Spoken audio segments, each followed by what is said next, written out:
हल्का सा ऋषि महाराज जी बस सुनिए बात, बैठ जाओ, आप ध्यान इतना ही पूर्वक बहुत। सुनिए। तो परसों दत्त धाम में कथा विश्राम करके आए नासिक में। लोगों की 1 डुबकी 2 डुबकी 3 डुबकी लगती होंगी, हमारी तो इतनी डुबकी लगती है वहां पे। और फिर डुबकी गोदावरी जी में तो लगानी ही है। हमारा एक नियम और है, हम गोदावरी जी में स्नान करने से पहले एक बार कक्ष में स्नान और करते हैं। मंदिर है ना गोदावरी जी का, तो वहां पर भी शुद्ध अवस्था में जाएं। तो औरों से 2-4 बार ज्यादा ही हमारा नहाना हो जाता है, इतना स्नान होता है वहां पर। और फिर विशेष उत्सव हो जाते हैं तो उसमें और जूसों का स्नान होता है, दही का स्नान होता है, दूध का स्नान होता है। एक दिन तो महाराज जी वहां के सप्तऋषि पूजन किए, 7 ऋषियों को सपत्नीक बैठा करके उनका स्नान कराया। और कैसे कैसे पेय पदार्थ जो हमने सुने नहीं, ऐसे ऐसे फलों का पेय, उससे स्नान कराया। तो दुनिया के लोग वहां जाते होंगे तो उनको 2-4 दिन अब नॉर्मल लगता होगा, हम वहां से आते हैं तो हमको 2-4 दिन दुनिया बढ़िया से नहीं लगती, अलग अलग सा लगता है, क्योंकि वहीं के जैसा भाव चढ़ जाता है। अब कपड़े पहनने में ही हमको अजीब सा लग रहा था जिस दिन वहां से निकले, क्योंकि वस्त्र पहनने की आदत छूट सी जाती है। लेकिन अच्छा है, ऐसा कह लें कि मन तो नहीं लग रहा था कल तक, पर वो भी परिचय का स्थान है, वहां पर भी 3-4 बार कथा हो चुकी, ये भी परिचय का स्थान है। तो यहां आकर के फिर वो लगा कि नहीं चलो परिचितों के पास। घर तो नहीं जा पाएंगे अभी, और कुछ दिन नहीं जा पाएंगे, लेकिन अच्छा आनंद है कि अब पुनः यहाँ आ गए। हमको तो यहाँ की ऐसा लगता है कि हमें एक एक चीज पता। जहां हम रुके हैं तो फोन आया हमारे भैया का कि महाराज जी कितनी देर में पहुंच रहे हैं। मैंने कहा मैं पहुंचने वाला हूं, कह दो 6 अनार तैयार रखें, क्योंकि मुझे पता है वो 6 अनार फूटेंगे मेरे जाते ही। मैंने कहा वो धुएं वाले बबल्स होंगे, उनको भी तैयार रखें, द्वार पर बिल्कुल रेडी रहें। ऊपर जाते ही हमको पीने के लिए 5 प्रकार के पेय पदार्थ मिलेंगे, साथ में काजू और बादाम किशमिश और ये मिलेगी, सब पता है। कहाँ मेरा कमरा है, कितनी दूरी पर, मतलब अगर मैं नेत्र बंद करके भी चलूं तो मुझे कदम भी याद है, क्यों इतनी बार आ चुके हैं। अब तो उल्लासनगर की सड़कें भी याद हो गई हैं हमको। और इस बार हमने एक चीज देखी साईं, 2-4 गड्ढे भर गए हैं। कुछ गड्ढे ऐसे थे जो मुझे याद थे और वो इस बार भर गए हैं। तो तो ये भी एक मेरी काबिलियत है कि मुझे यहाँ के रोड भी याद है, दुकान भी याद है। क्या कहें, कौन सा दुकानदार जब हम निकलते हैं तो प्रणाम करता है वो भी याद है, सब याद है। वसंत शाह दरबार में कहाँ से एंट्री करनी है, पहले कहाँ प्रणाम करना है, फिर वहाँ पर गुरु ग्रंथ साहिब जी हैं उनको प्रणाम करना है, फिर ज्योत विराजमान है उनको प्रणाम करना है, उसके बाद फिर शंकर जी हैं, फिर झूलेलाल जी हैं, सबका वंदन याद है। और फिर सबको प्रणाम करके फिर वहाँ गादी जी को प्रणाम करनी है। फिर कोने में एक ठाकुर जी खड़े हैं बंशी लेकर के, उनको प्रणाम करना है। फिर वहाँ से बाहर निकलना है, आगे से लेफ्ट इस बार एंट्री बदल गई मेरी, यहाँ से आता था वो अब यहाँ से हो गई। वो भी ठीक है, वो तो नहीं तो यहाँ से निकलने में टूट टाट जाता था वो, 2-3 बार तो लगा वो गिर ही नहीं जाए। तो सब याद है। एक बात कहें, प्रेमी की हर चीज याद हो जाती है।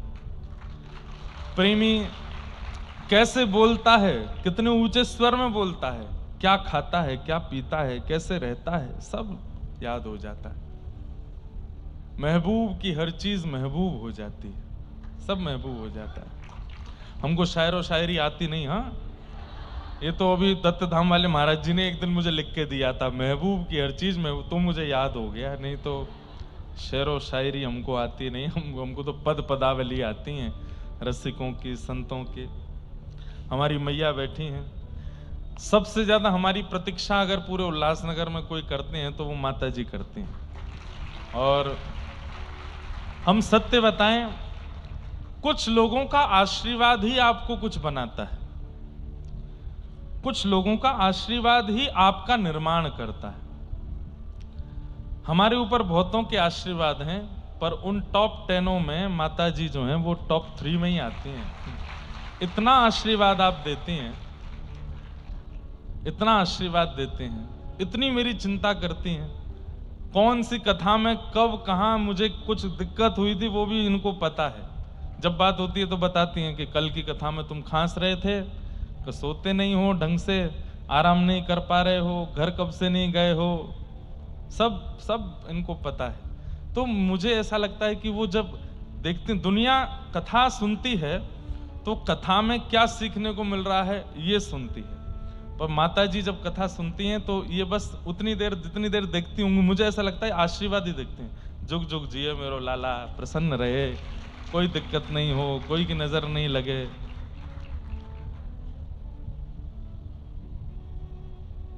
ऐसी हमारी मैया है और इनका स्नेह सब बराबर कर देता है, सब कुछ सामान्य कर देता है। तो ये उल्लासनगर का प्रेम है। यहां नाम ही उल्लास, आनंद की चरमोत्कृष्ट परिस्थिति को उल्लास कहते हैं। और वो जहां विराजमान है वो ये उल्लासनगर। अब तो महाराष्ट्र में कहीं कथा होती है, वहां उल्लासनगर के लोग आ जाते हैं तो हमें पता चल जाती है कि उल्लासनगर के हैं। कथा में दिखते थे वहां पे, कई सारे हमारे शिष्य भी यहाँ बन गए हैं, वो भी मिलते रहते हैं। अच्छा, आप सब लोग ऐसी आनंदित रहो, ऐसी प्रेम में रहो।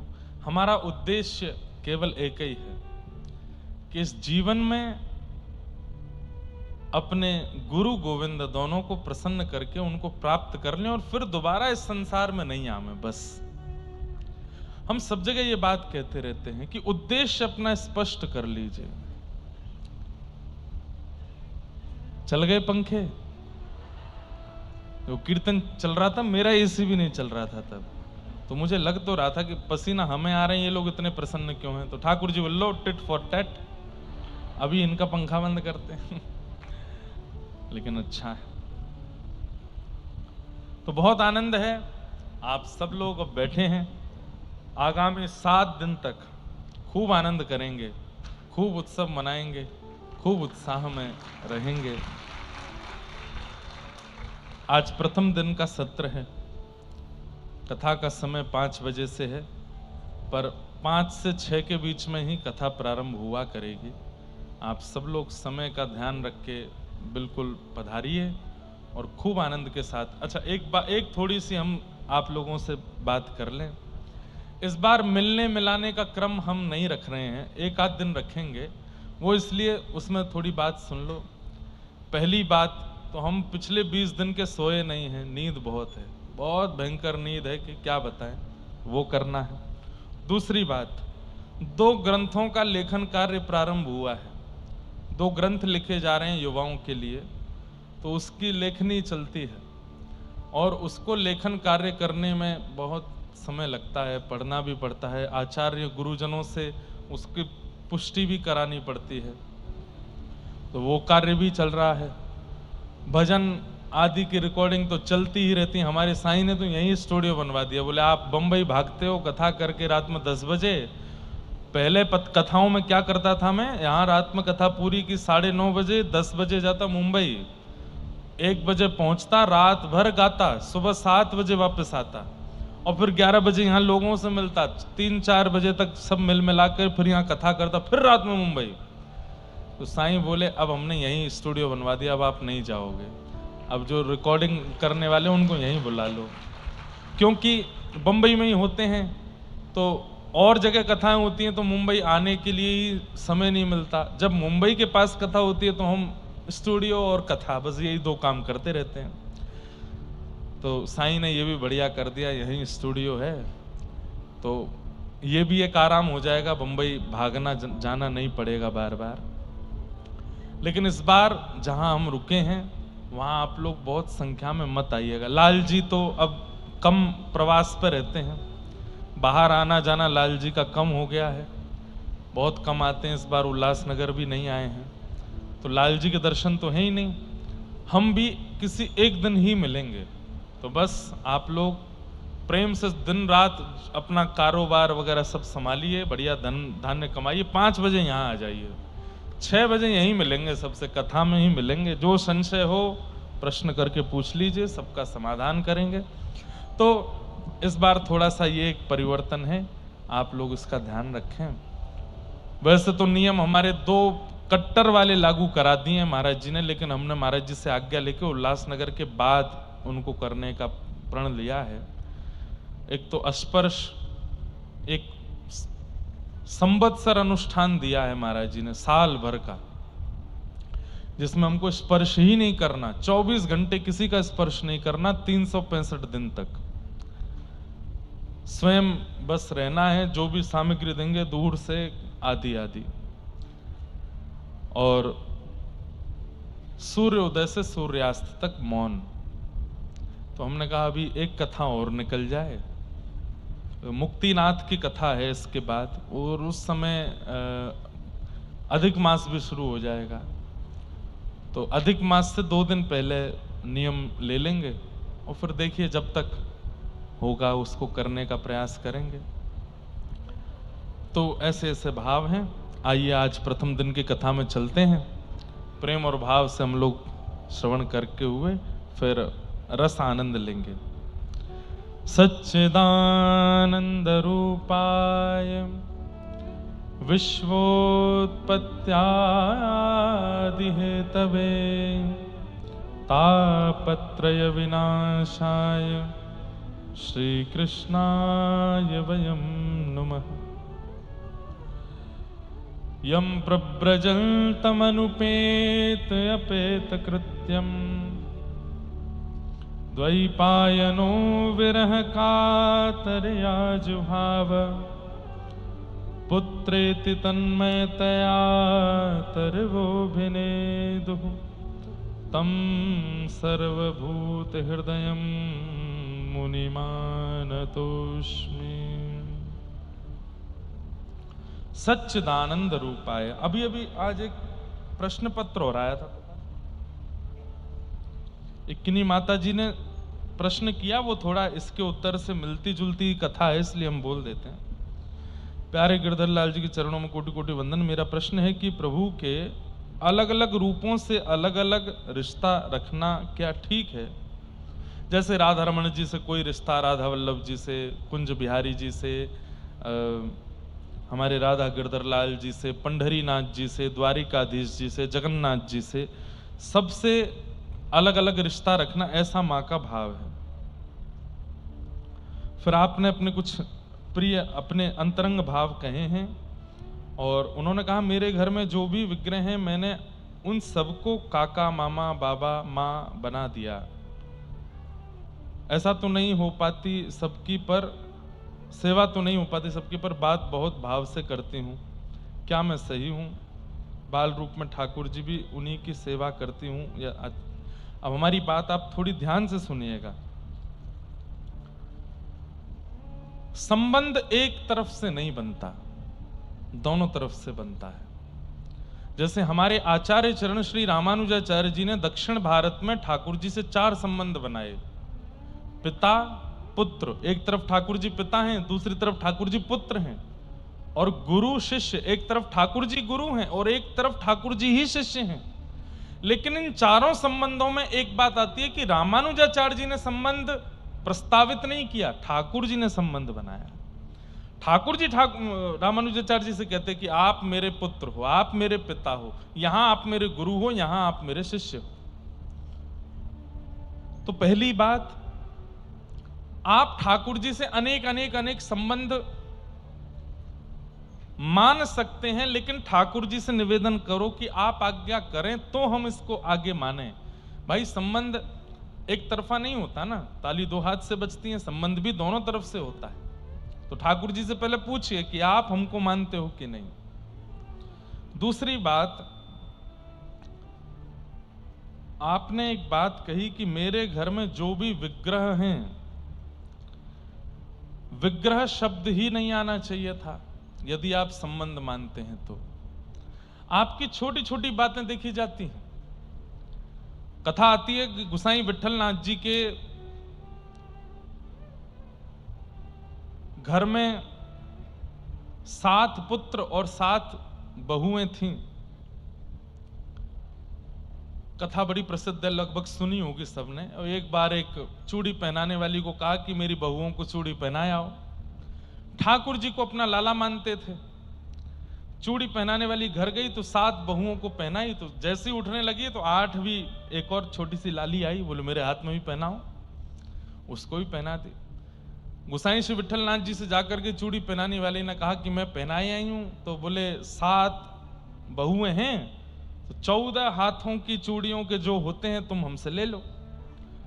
तो चूड़ी पहनाने वाले ने कहा नहीं 14 नहीं, मैंने 16 हाथों में चूड़ी पहनाई है। बोले 16?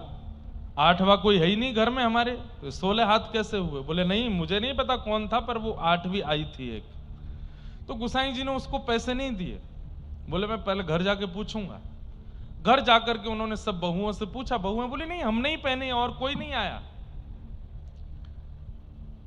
हाँ बोले यही तो मैं कह रहा था। तो बस रात्रि में सोए तो स्वप्न में किशोरी जी आ गए और किशोरी जी आकर के रोने लगी। तो गुसाई जी बोले श्री जी आप रो क्यों रही हो? बोले आप ठाकुर जी को अपना लाला मानते हो? बोले जी। और बोले यदि वो लाला हैं तो मैं आपकी कौन लगी? तो श्री जी बोले कि गुसाई जी बोले आप मेरी बहू लगी। तो बोले मेरे ससुर के यहां पर कोई चूड़ी पहनाने वाली आई, मेरी सारी बड़ी बहनों ने चूड़ियां पहनी और मैंने अपना हाथ अगर करके चूड़ी पहन ली, तो आपने उस चूड़ी वाली पर संशय किया। आप बोलते हैं कि 8वीं बहू कहां है मेरे घर में? जब आप मानते ही नहीं है कि मैं बहू 8वीं आपके घर में हूं, तो फिर आप ठाकुर जी को लाला क्यों मानते हो? संबंध क्यों बनाते हो? तब गुसाई जी बहुत रोए। रोते रोते श्री जी से क्षमा मांगने लगे। सीधी बात, इस संसार में संबंध बनाना बड़ा आसान, संबंध तोड़ना भी बड़ा आसान। ठाकुर जी से संबंध बनाना बहुत मुश्किल है, पर उसको निभाना उससे भी ज्यादा मुश्किल है। आप शौक शौक में बोल दोगे लाल जी मेरे भैया हैं, लाल जी मेरे लाला हैं, लाल जी मेरे पति हैं, प्रियतम हैं, आदि आदि जो भी, पर अगर किंचित एक बात में भी आपसे भूल हुई ना तो वो रूठ के बैठ जाएंगे और तुरंत संबंध तोड़ के चले जाएंगे। अब जैसे अभी तो नहीं हुआ होगा ऐसा, ये माता जी घबराए नहीं, इन्होंने लिख दिया कि मेरे घर में जितने भी विग्रह हैं, विग्रह, विग्रह शब्द किसका होता है? नॉन लिविंग थिंग को विग्रह कहते हैं। जिसकी श्वास नहीं है, जिसमें प्राण नहीं है, उसको विग्रह कहते हैं। लेकिन इसी का सधा हुआ शब्द क्या होता है? मेरे घर में ठाकुर जी के जितने भी स्वरूप हैं। अब स्वरूप कहते ही क्या हुआ? वो विग्रह नहीं माने जाएंगे, वो पाषाण नहीं है, वो पत्थर नहीं है, वो मूर्ति नहीं है। स्वरूप मतलब ठाकुर जी ही हैं। तो इसलिए ये छोटी छोटी बातों पर बहुत ध्यान देना होगा। एक एक शब्द संबंध को तोड़ने और जोड़ने की पूरी सामर्थ्य रखेगा। इसलिए पहली बात, आप ठाकुर जी को अपना संबंधी मानते हो, आप मानना प्रारंभ कीजिए, पर ठाकुर जी से कहिए कि मुझे स्पष्ट कीजिए कि मैं जो आपको मानती हूं आप वो मुझे मानते हो कि नहीं। और इसके स्पष्टीकरण में 6 महीना, साल, 2 साल, 3 साल, 5 साल कितने भी लग सकते हैं। मीराबाई को 5 वर्ष की अवस्था से मीराबाई कह रही थी कि मेरे तो गिरधर गोपाल, दूसरों ना कोई, जाके सिर मोर मुकुट मेरो पति सोए। 5 वर्ष की अवस्था से कह रही थी कि मेरे पति हैं, पति हैं, पति हैं, पर ठाकुर जी ने अभी तक उनको पत्नी नहीं बताया था। और इसी बात की पूरी लड़ाई चल रही थी। पूरे राजवंश के लोग कहते तू पति मानती है, पर वो तुझे पत्नी मानते, इसका क्या प्रमाण है? और इसीलिए मीराबाई रोती थी। बोले आप क्यों नहीं बताते हो कि मैं आपकी कौन हूं? एक बार नहीं बताया, 2 बार नहीं बताया, सालों तक नहीं बताया। कब बताया पता है? जब मीराबाई का ब्याह पक्का हो गया भोजराज के साथ। ब्याह पक्का हो गया, माता पिता ने जबरदस्ती हाथ पैर जोड़ करके मीराबाई से कि हमारी नाक का सवाल है, तू ब्याह कर। तब मीराबाई कहती ठीक है मैं ब्याह करूंगी, और तब वो रूठ करके ठाकुर जी से कहती हैं अब मेरा कोई और वर्ण करने वाला है, कम से कम अब तो स्पष्ट कर दीजिए। और ठीक विवाह होने से एक रात्रि पूर्व जब मीराबाई सोती हैं, तब स्वप्न में ठाकुर जी सेहरा पहन करके आते हैं और आकर के मीराबाई के साथ ब्याह रचाते हैं। और सुबह जब मीराबाई उठती हैं, मां उनको उठाने के लिए आती है तो हाथों में मेहंदी रची है, पैरों में महावर लगी है, मांग में सिंदूर भरा है, अद्भुत चंदन की सुगंधी मीराबाई से आ रही है, ऐसी अद्भुत पत्रावली हो रखी है मुखमंडल पर, इतनी सुंदर मीराबाई पहले कभी लगी नहीं। वो सुंदर तो थी ही, लेकिन आज का श्रृंगार उनके रूप को और सुंदर बना रहा था। तब मां ने पूछा ये कहां गई थी तू रात को, और ये कौन कौन श्रृंगार करके गया तेरा? आप पूछती थी ना कि तू उनको पति मानती है, वो तुझे पत्नी मानते हैं कि नहीं? मां, ये सब वही करके गए हैं। अरे पागल बनाती है, ऐसे कुछ होता है क्या? भगवान किसी के ब्याह करने के लिए आते हैं क्या? मीराबाई बोली तो मां मेरा लहंगा देखो, ऐसा लहंगा आप क्या, पिताजी क्या, हमारा पूरा खानदान भी अगर सारी संपत्ति लगा दे तो इतना महंगा जोड़ा नहीं आ सकता। मेरे हाथ की मेहंदी देखो, मेरे मुख की पत्रावली देखो, मेरे मांग का सिंदूर देखो, ये सारा श्रृंगार देखो, इससे कहीं भी आपको लगता है कि ये सामान्य संसार में कोई ऐसा कर सकता है? नहीं, ठाकुर जी आए थे। माई माई सपनानु वरना दीनानाथ, छप्पन कोटा जना पधार्या, छप्पन कोटा जना पधार्या, दुल्हो श्री व्रजनाथ, दुल्हो श्री व्रजनाथ। 56 करोड़ बराती आए थे और दुल्हा के रूप में साक्षात व्रजनाथ कृष्ण आए थे। और तब मीराबाई को पहली बार अपने जीवन के मध्य में 15-16 वर्ष की अवस्था में जाकर के मीराबाई को प्रमाणित किया ठाकुर जी ने कि मैं भी तुझे पत्नी मानता हूं। इस बार बंबई में 3 दिन की मीरा चरित्र है दिसंबर में। जहां दिसंबर में कथा हुई थी दादर में, वहीं संभवतः है। 3 दिन का मीरा चरित्र होगा, अद्भुत है।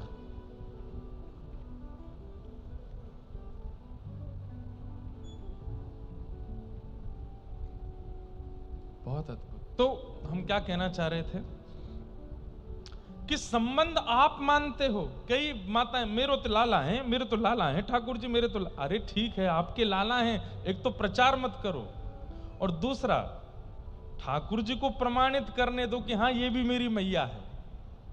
और जब तक वो प्रमाणित ना करे तब तक कहते रहो कि लाला है लाला है, लेकिन जैसे ही तीसरा व्यक्ति एंटर करे तो वो परमात्मा है, उसके सामने मत बोलिए कि वो लाला है, परमात्मा है, भगवान है। ये तो ऐसे जैसे ही चले जाए एकांत में फिर से लाला मानो।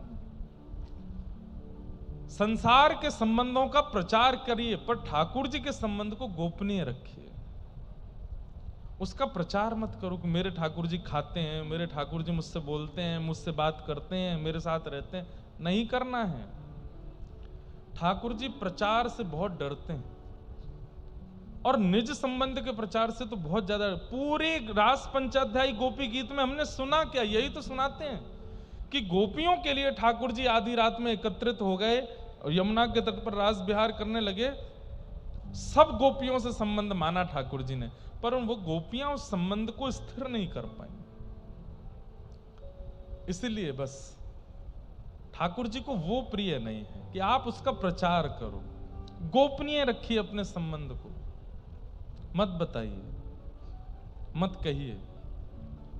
तो जिन माता जी का ये भाव है उनसे हमारी प्रार्थना कि आप ठाकुर जी से अनेक संबंध मानो, अच्छी बात है। किसी को बाबा, काका, मामा, चाचा, जीजा, जो मानना है मानो, पर उसको गोपनीय रखो और प्रतीक्षा करो कि ठाकुर जी किसी ना किसी संकेत से उत्तर देवें। अब ये हमसे पूछेंगे कि कैसे संकेत मिले कि ठाकुर जी हमारे क्या है, वो संकेत आपको प्राप्त होगा, आप प्रतीक्षा करो। स्वप्न में हो जाएगा या प्रत्यक्ष हो जाएगा, किसी भी रूप में होगा।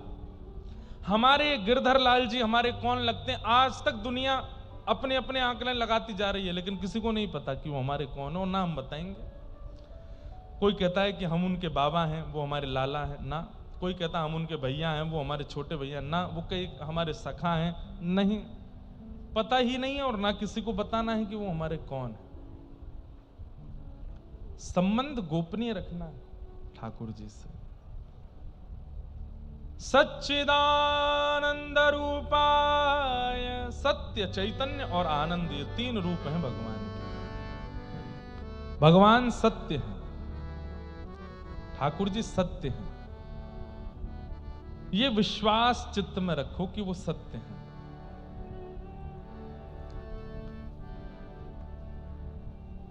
तुम जानत सब अंतर्यामी, करनी कछु ना करी, मोरी राखो लाज। सत्य किसको कहते हैं? जिसे सब पता है, जो सब जानता है, जो त्रिकालाबाधित है, वो केवल परमात्मा है, वो सब जानते हैं। तो भगवान का पहला स्वरूप सत्य, ये विश्वास चित्त में रखो कि ये सत्य हैं, बाकी सब मिथ्या है। दूसरा ठाकुर जी का स्वरूप है चैतन्य। ये अनुभव करते चलो कि ठाकुर जी चैतन्य है। चैतन्य मतलब वो जड़ नहीं है, वो धातु नहीं है, वो पदार्थ नहीं है, वो पत्थर नहीं है, वो चैतन्य, मेरी आपकी तरह ही चैतन्य है। मैं कहा करता हूं कथा में कि ठाकुर जी हमारे साथ एक खेल खेल रहे हैं। कौन सा? बर्फ पानी। जैसे बर्फ पानी में एक व्यक्ति गिनती करता है, बाकी के सब बालक बर्फ बन जाते हैं, स्टैचू बन जाते हैं, और फिर जो वो बालक गिनती कर रहा था ना, वो जाके उनको हंसाता है, छेड़ता है, और कैसे भी अगर वो अपनी आकृति छोड़ देते हैं तो वो आउट हो जाते हैं। ठीक वैसे ही ठाकुर जी जितने भी हैं पूरे ब्रह्मांड में, ये सब हमारे साथ खेल खेल रहे हैं। स्वयं स्टैचू बन के खड़े और हमसे कह रहे हैं कि चलो तुम गिनती गिनो और हमको सचल साकार बना के दिखाओ। और हम लोग गिनती काय में गिनते हैं? माला में। जितना ज्यादा जिसका नाम होगा, जितना ज्यादा जिसकी माला होगी, जितना ज्यादा जिसका जप होगा, उतनी जल्दी वो ठाकुर जी को जाकर के अचल से सचल बना सकता है। उसके ठाकुर जी हाथ भी सीधे कर लेते हैं, उसके ठाकुर जी पांव भी सीधे कर लेते हैं, उसके ठाकुर जी आंख भी मटकाने लगते हैं। तो ये चैतन्य भाव, ये आपको चित्त में लाना पड़ेगा। पहली बात ठाकुर जी सत्य हैं, दूसरी बात ठाकुर जी चैतन्य हैं। चैतन्य का साक्षात प्रतिफल स्वरूप हमारे वृंदावन में श्री राधारमण लाल जी आज भी देते हैं। कैसे? जिस दिन अपनी सेवा से बहुत प्रसन्न होते हैं, उस दिन दतुइयां दिखा देते हैं। उस दिन दांत दर्शन, दंतावली का दर्शन होता है ठाकुर जी के। और जिस दिन ऐसा नहीं है, प्रसन्न नहीं है, या फिर ऐसा कह लो जिस दिन बहुत थक जाते हैं, बहुत श्रमित हैं, लेकिन आज भी दर्शन देने हैं, तो उस दिन एक भी दांत नहीं दिखता ठाकुर जी का। आज भी पूरे ब्रह्मांड के लोग वहां पर राधारमण जी की दंतावली देखने जाते हैं, आज कितने दांत दिखे। और जो गोस्वामी जी सेवा करते हैं, वो सेवा श्रृंगार जब कर रहे होते हैं, हमारी स्वयं की बड़ी बहन की सेवा वहां रहती है, तो हम भी अपने जीजा जी से पूछते हैं, बोले जब सेवा करते हैं तब नहीं होते? कब? बोले जब विराजमान करते तब भी नहीं होते, आरती तैयार कर रहे होते तब भी नहीं होते। जैसे ही पब्लिक के लिए पर्दा खुलता, सोई उनके दांत दिखने लगते हैं, सोई प्रसन्न हो जाते हैं। आज भी क्यों? चैतन्य है, जड़ नहीं है, चैतन्य है। ऐसे ही ठाकुर जी को चैतन्य मानो, उनके प्रति चैतन्य बुद्धि रखो। चैतन्य बुद्धि में बड़े छोटे छोटे व्यवहार होते हैं। जैसे, बहुत ध्यान से सुनिएगा, जैसे मान लीजिए कि आप मेरे मित्र हो और मैंने आपको अपना मित्र मान लिया, तो मित्र मानने से काम नहीं चलेगा। मित्र के कई फर्ज होते हैं, वो मुझे निभाने पड़ेंगे। जैसे मित्रता का पहला फर्ज क्या है? समय समय पर आपको फोन करूं, और भाई कैसे हो, कहां हो, क्या हालचाल, सब ठीक ठाक? बोले हाँ। मित्रता का दूसरा क्रम क्या है? हमारे घर का कोई भी बड़ा उत्सव हो तो आपको निमंत्रण दिया, भाई जरूर आना हमारे घर पे, ऐसे ऐसे उनका जो है जन्मोत्सव है। फिर उसके बाद जब आप मिलो तो आपकी पूरी व्यवस्था का ध्यान रखना, आपके खाने की व्यवस्था, सोने की व्यवस्था, पीने की, बैठने की, उठने की, नाचने की, सब सारी व्यवस्थाएं रखना। ये मित्रता कहती है। अब मान लीजिए कि आपसे मैंने मित्रता मान ली और आप घर आए मेरे और मैं देख भी नहीं रहा हूं आपको, तो आपको क्या लगेगा? अभी व्यस्त हैं, अभी देखेंगे, मेरी ओर देखेंगे अभी। और फिर उसके बाद फिर भी नहीं देखा, तो आपने कहा कि मैं शायद दिख नहीं रहा हूं, थोड़ा सामने जाता हूं। आप थोड़े से सामने आ गए और मेरी नजर मिल भी गई तो भी मैंने नजर फेर ली, तो आपको कितना कष्ट होगा? ये भगवान क्या हो गया, ये हमको देख क्यों नहीं रहे हैं, हमसे ऐसे क्यों नजर छुपा रहे हैं? आपने सोचा चलो छोड़ो, मैं जाके बात ही कर लेता हूं। और आप जब सामने आए, और भाई ठीक हो आप? हाँ हाँ ठीक है। कहां से आए? कितना बुरा लगेगा। इसने मुझे मित्र माना था, देखा नहीं चलता, बात नहीं करी चलता, मैं सामने जाके बोला तो बोलता है कहां से आए हो? ठीक वैसे ही ठाकुर जी, आप उन्हें किसी भी संबंध में मान करके घर लाए और उसके बाद जब घर में ठाकुर जी की सेवा होने लगती है और उस सेवा में आप बिल्कुल भी ये विचार ही नहीं करते कि ये चैतन्य है, तो ठाकुर जी को बहुत पीड़ा होती है। चुभने वाले वस्त्र पहना दिए, सिंथेटिक इत्र लगा दिया जिससे जलन होती है।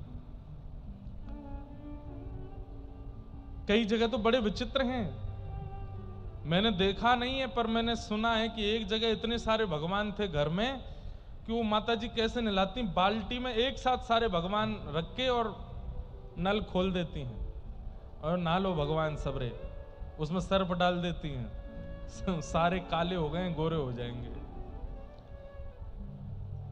ठाकुर जी चैतन्य है, वो जड़ नहीं है, उनके प्रति चैतन्य बुद्धि रखो। और चैतन्य बुद्धि जब होती है ना, जैसे बालक का जन्म होता है तो मां को हर क्षण उसकी चिंता लगी रहती है, भूख तो नहीं लगी होगी, इसके कान में तो दर्द नहीं हो रहा, इसके पैर में तो दर्द नहीं हो रहा, थक गया होगा, थोड़े चरण दबा दे, थोड़े हाथ दबा देती हूँ, थोड़ा इसको दूध पिला दूं, थोड़ा ज्यादा गर्म दूध है, कहीं गर्म तो नहीं है, पिला दूं ठीक रहेगा, अब ये थोड़ा बड़ा हो गया, इसको थोड़ा थोड़ा अन्न खिलाना शुरू करूं, थोड़ा।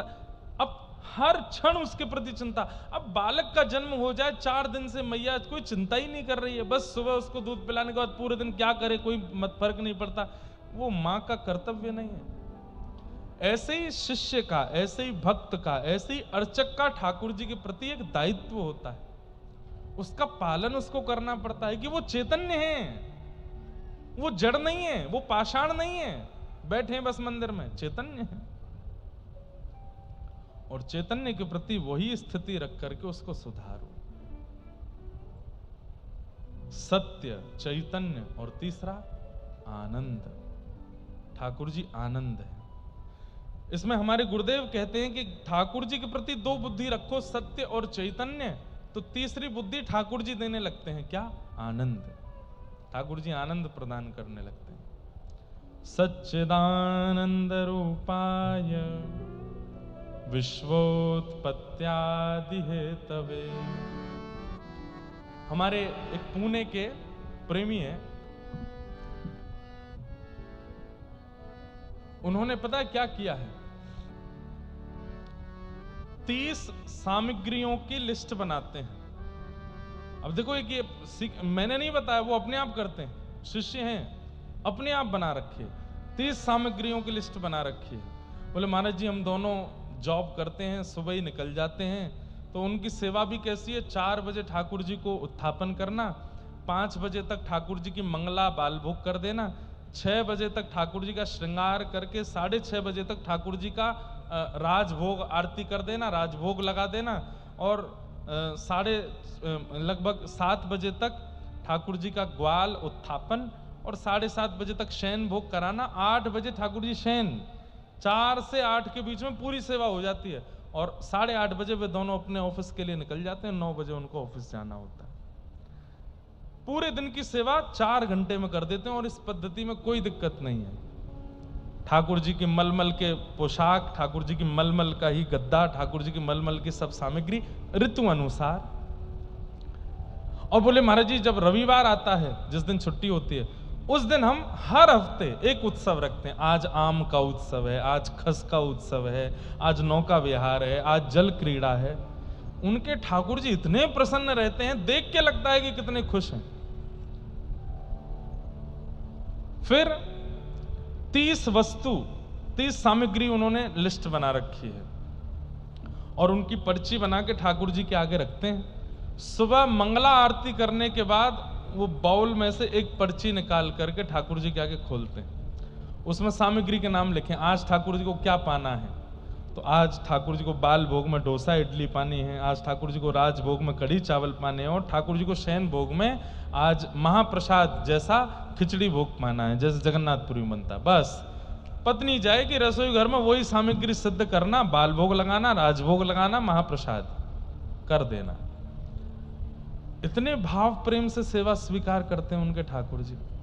और वे लोग क्या कह के जाते हैं कि जय जय अब आप पौड़ जाओ, और हमारे लिए पौड़ जाओ, पर अपने लिए आप वृंदावन जाओ, प्रेम से आनंद करके आओ, और पूरे दिन सेवा करके आना, रात्रि में आके शयन कर लेना। एक खिड़की खोल देते हैं मंदिर की, यहीं से चले जाना, यहीं से आ जाना।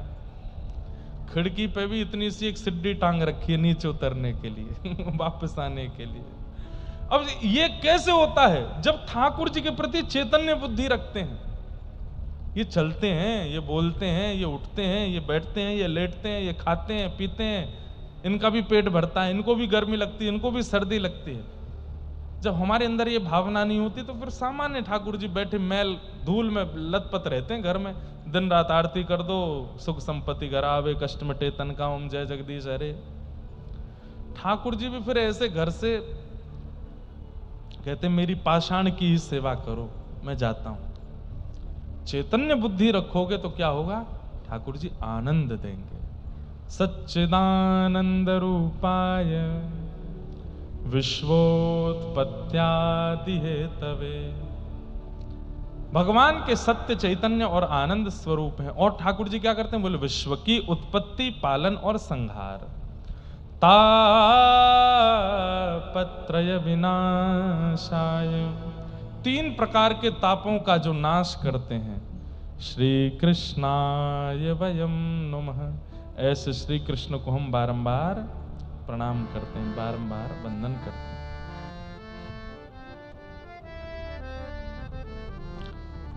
श्री कृष्ण को हम वंदन करते हैं। आज बंधुओं महात्म्य की कथा है, भागवत जी का महत्व क्या है, इसी के विषय में हम लोग चर्चा करेंगे। सौनकादि ऋषियों ने सूत जी से जाकर के प्रश्न किया कि महाराज इस कलिकाल में श्रेष्ठ से श्रेष्ठ, पवित्र से पवित्र भगवत प्राप्ति का साधन क्या है, कृपा कर हमें बताओ। श्रेयसाम यद भवेत् श्रेय पावनानां च पावनम कृष्ण प्राप्तिकरं सस्वत् साधनम तद्वदाधुना। श्रेष्ठ से श्रेष्ठ, पवित्र से पवित्र कलयुग में भगवत दर्शन का, भगवत प्राप्ति का साधन क्या है, कृपा कर हमें बताओ। और बंधुओं सुन लीजिए ध्यान से, सूत जी ने क्या साधन बताया। काल व्याल मुखग्रास त्रास निर्णास हेतवे श्रीमद् भागवतम शास्त्रम कलौकीरेण भाषितम। इस संसार में सबसे ज्यादा हम लोग डरते हैं मृत्यु से, और ये मृत्यु का भय ही हमें भगवत मिलन में बाधा बनता है।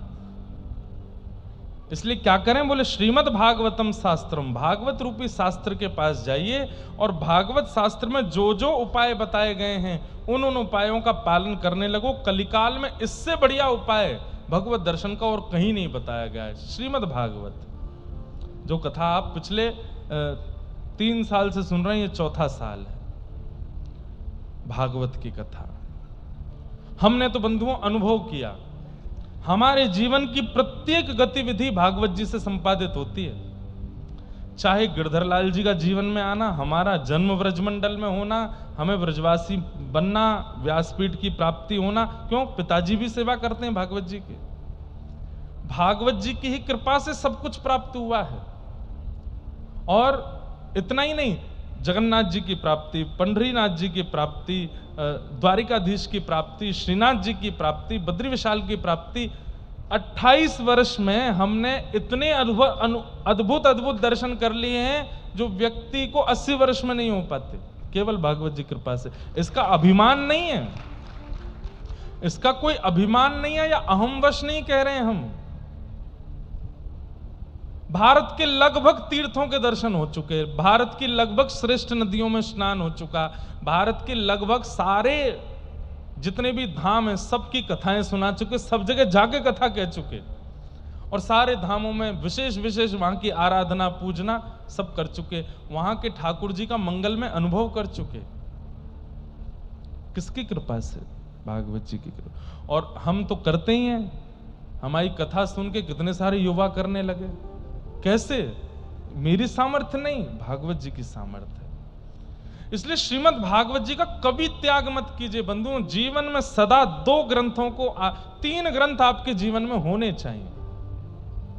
श्रीमद् भागवत, रामचरितमानस और भक्तमाल, ये 3 आपके पास मतलब ग्रंथ रूप में हो वो एक अलग बात है, नित्य श्रवण होना चाहिए इन तीनों का, भागवत जी का, रामचरितमानस का और भक्तमाल जी का। यदि भगवत अनुभव करना चाहते हो तो, नहीं तो कोई बात ही नहीं है, नहीं तो बहुत कुछ है। जीवन में इच्छा है कि ठाकुर जी का दर्शन करना है। हरि दर्शन की प्यासी अखियां, हरि दर्शन की प्यासी। गाइए। हरि दर्शन की प्यासी अखियां, हरि दर्शन की प्यासी, हरि दर्शन की प्यासी अखियां, हरि दर्शन की प्यासी। हरि दर्शन की प्यासी अखियां, हरि दर्शन की प्यासी। देखो चाहत कमल नयन को, देखो चाहत कमल नयन को, देखो चाहत कमल नयन को, देखो चाहत सूरदास जी का पद है। निस दिन रहत उदासी, निस दिन रहत उदासी,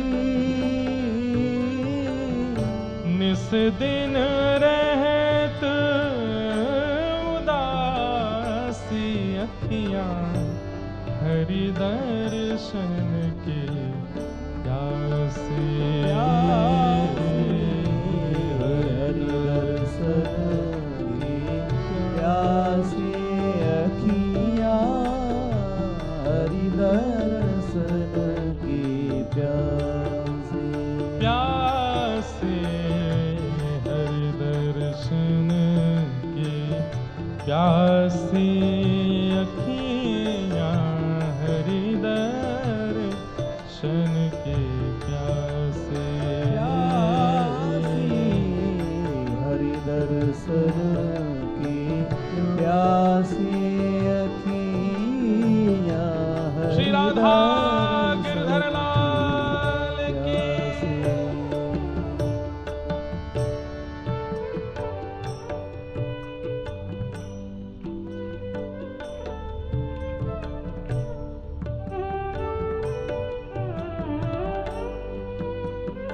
प्यास होनी बहुत जरूरी है। बिना प्यास के पानी का मूल्य नहीं है। प्यास ना लगी हो तो सामने भरे हुए ठंडे पानी के जग रखे हों तो भी इच्छा नहीं होती, लेकिन प्यास लगी हो तो नल चलता हो तो उसकी एक एक बूंद गिरती है तो वो भी लगता है कि हमें मिल जाए। ठीक वैसे ही हरि दर्शन की प्यास चित्त में होनी चाहिए। प्यास नहीं है अभी हम लोगों में। हाँ, ट्रेंडिंग चल रही है भक्ति, चलो वृंदावन। थोड़ा पॉपुलैरिटी मिल जाएगी, चलो जगन्नाथपुरी, चलो द्वार। प्यास नहीं है अभी तक। प्यास तो मीराबाई में थी, प्यास जनाबाई में थी, प्यास सूरदास में।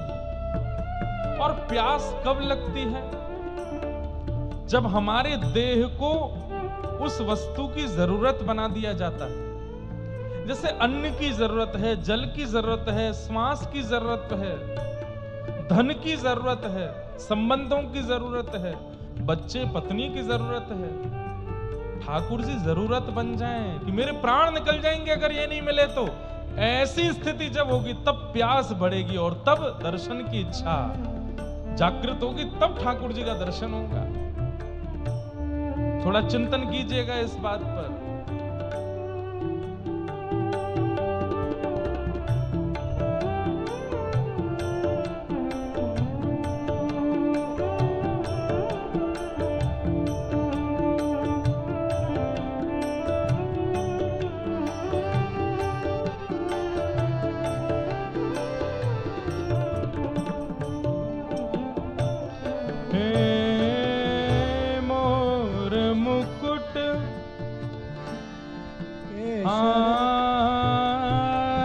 केसर तिलक मोतिन की माला वृंदावन के वासी।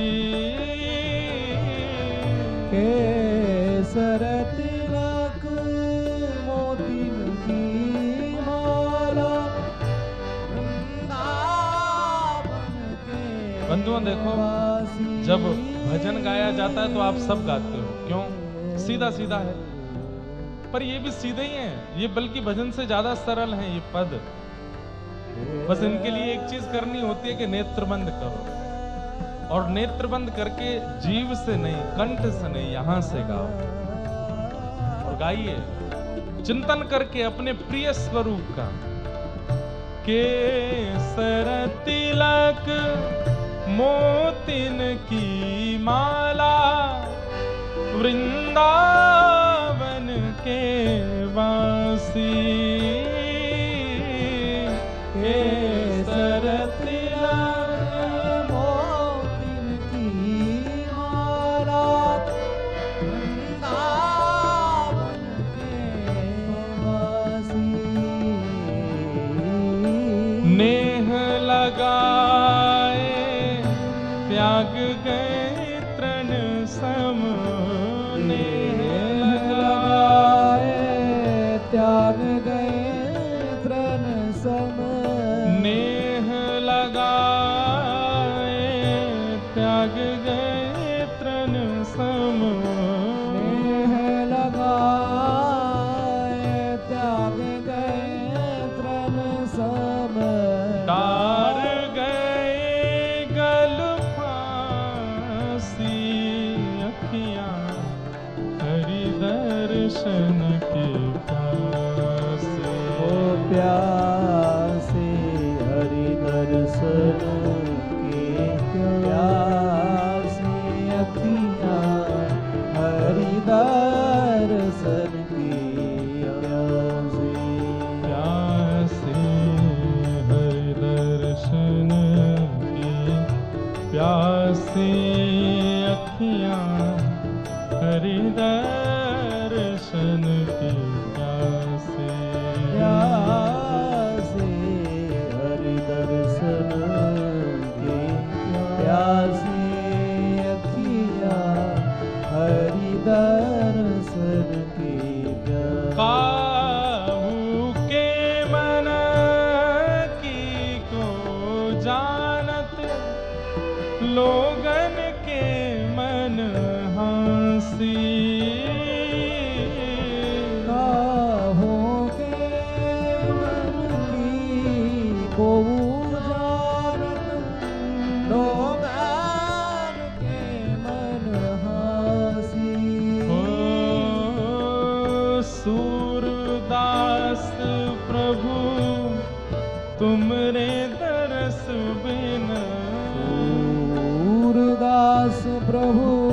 तुम्हारे दरस बिन।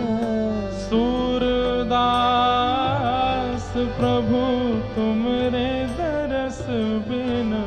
सूरदास प्रभु तुम्हारे दरस बिन।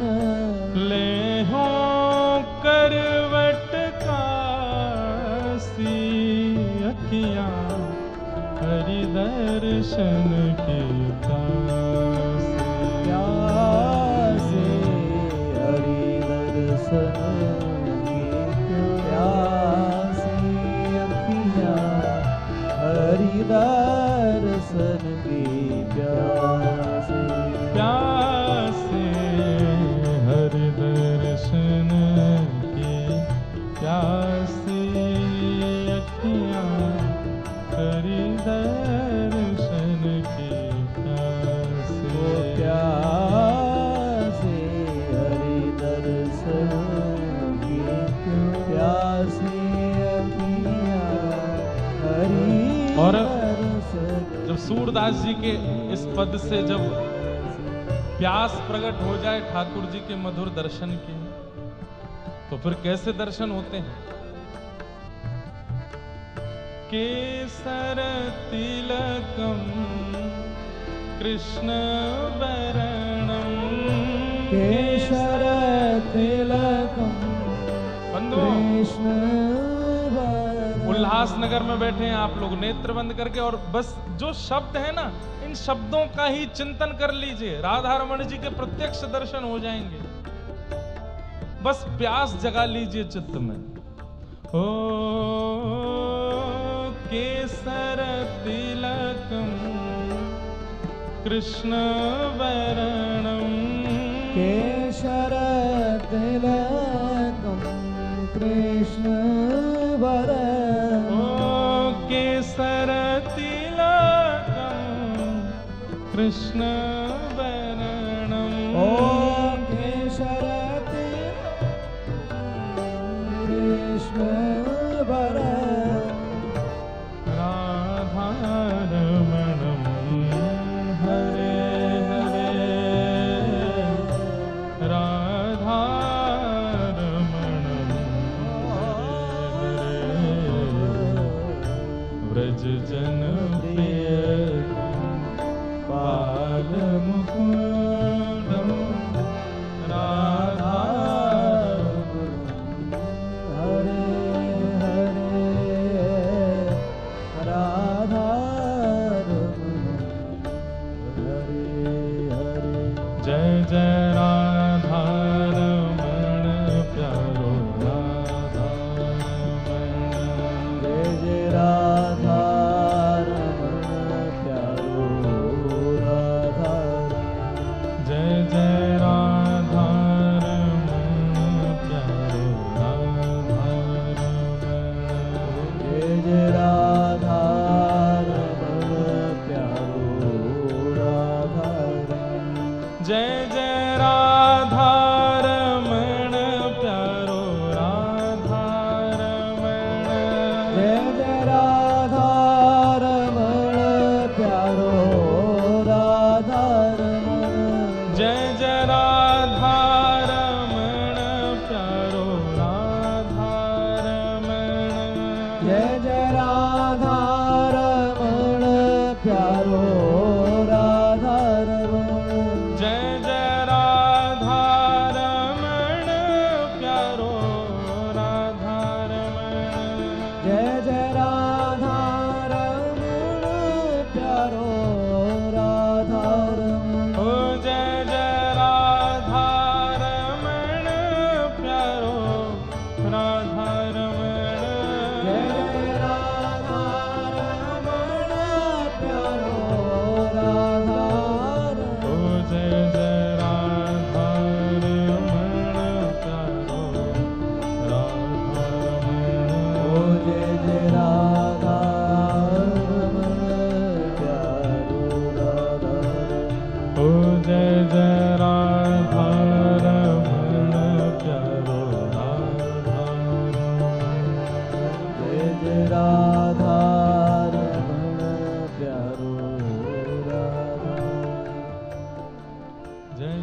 राधा रमण प्यारो राधा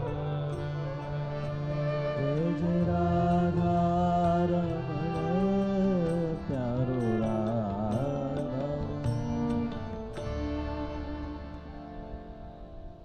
दर्शन की प्यास, और उस प्यास को जागृत करने के लिए चित्त में किसी प्रकार के श्रवण की आवश्यकता है, और वो श्रवण की आवश्यकता में जो शब्द हैं वो भागवत है। श्रीमद् भागवत जी का श्रवण और निरध्यासन चित्त में उस दैदिप्य प्यास को जन्म देगा जो भगवत दर्शन कराने में सामर्थ्य रखे। मीराबाई में वो प्यास है, जनाबाई में वो प्यास है, सक्कूबाई में वो प्यास है, तुकाराम नामदेव जी में वो प्यास है। लेकिन हम लोगों में वो प्यास आती तो है, पर बहुत जल्दी खत्म हो जाती है। आजकल के लोगों में बहुत जल्दी खत्म हो जाती है। वो प्यास रहे, और उस प्यास को निरंतर चित्त में स्थापित करने की सामर्थ्य भागवत में है।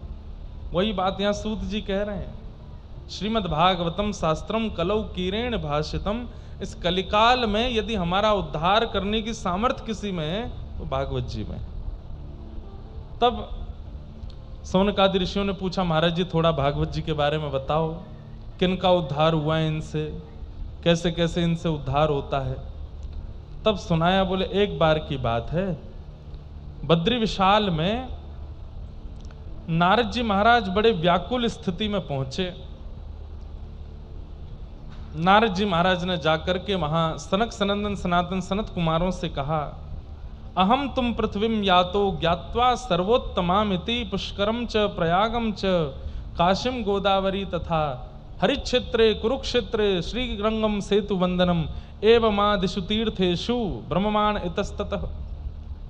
मैं गया था पृथ्वी पर, नारद जी ने कहा, और ये सोच करके गया था कि पृथ्वी बहुत अच्छी है, लेकिन पृथ्वी पर जाकर के मैंने देखा सब उल्टा है, गोलमाल है भाई, सब गोलमाल है, पृथ्वी पर सब गोलमाल है। बोले क्या गोलमाल देखा आपने? तो यहां पर उसका वर्णन किया गया है, सत्यम नास्ति तपः शौचम दया दानम न विद्यते उदर भरिणु जीवा बरा कह कूट भाषण। बोले पहली बात, सत्य बोलने वाले लोग पृथ्वी पर बहुत कम हैं, अधिकतर असत्य बोलते हैं। जैसे लोग, कई लोग काउंटर रखते हैं ना हाथ में, एक काउंटर लेके आइए, नाम जप के लिए नहीं लाइएगा, नाम जप भी करो लेकिन एक अलग से एक और लेके आओ, एक व्हाइट लाओ, एक ब्लैक लाओ। व्हाइट वाला जो नाम जप वाला, ब्लैक वाला क्या है वो हम बता रहे, उसको रखो।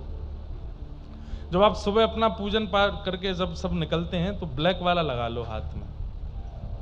जब असत्य बोलो तब उसको दबाओ, किसी से मजाक में भी झूठ बोल रहे हो तो भी दबाओ, किसी के साथ छल कर रहे हो, कपट कर रहे हो तो दबाओ, कहीं अनीति कर रहे हो तो दबाओ, कहीं क्रोध कर रहे हो, वे वजह का क्रोध कर रहे हो तो दबाओ, लोभ कर रहे हो तो दबाओ। जो भी पाप की श्रेणी आपको पता है और वो जब जब आप कर रहे हो ईमानदारी से दबाओ, किसी को दिखाना तो है नहीं, छुपा किस बात का, दबाओ। रात्रि में आकर के जब आप चेक करोगे तो आपका नाम जप की संख्या कम है, उसकी संख्या ज्यादा है। हम इतने दोष युक्त हैं, इतने दोष हमारे चित्त में भरे पड़े। एक चरित्र आता है भक्तमाल जी में, विट्ठल दास जी। ये विट्ठल दास जी विट्ठल नाम के बहुत भक्त हुए। श्रीमद् वल्लभाचार्य जी के पुत्र भी विट्ठल हुए, हितरवंश महाप्रभु के शिष्य भी विट्ठल हुए। पर ये विट्ठल जी अलग हैं। ये मथुरा के एक चतुर्वेदी ब्राह्मण थे विट्ठल। इनके पिताजी जो थे वो राजा के कुल पुरोहित थे। पिताजी और चाचा जी दोनों कुल पुरोहित थे।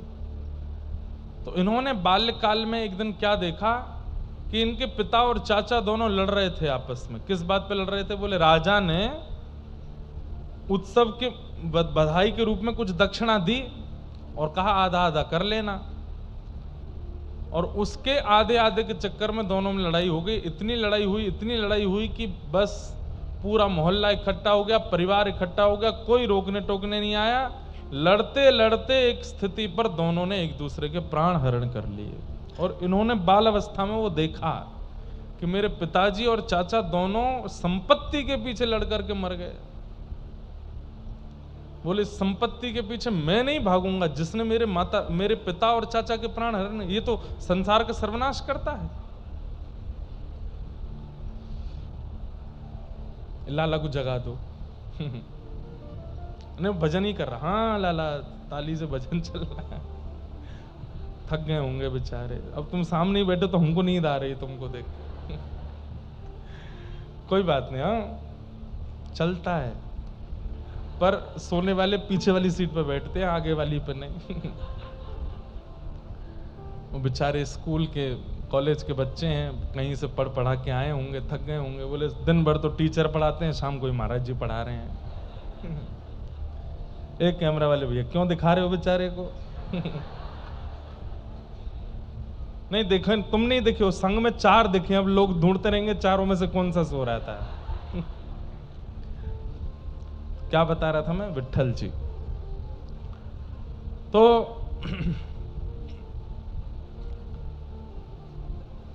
एक बात तो याद रखिएगा बंधुओं,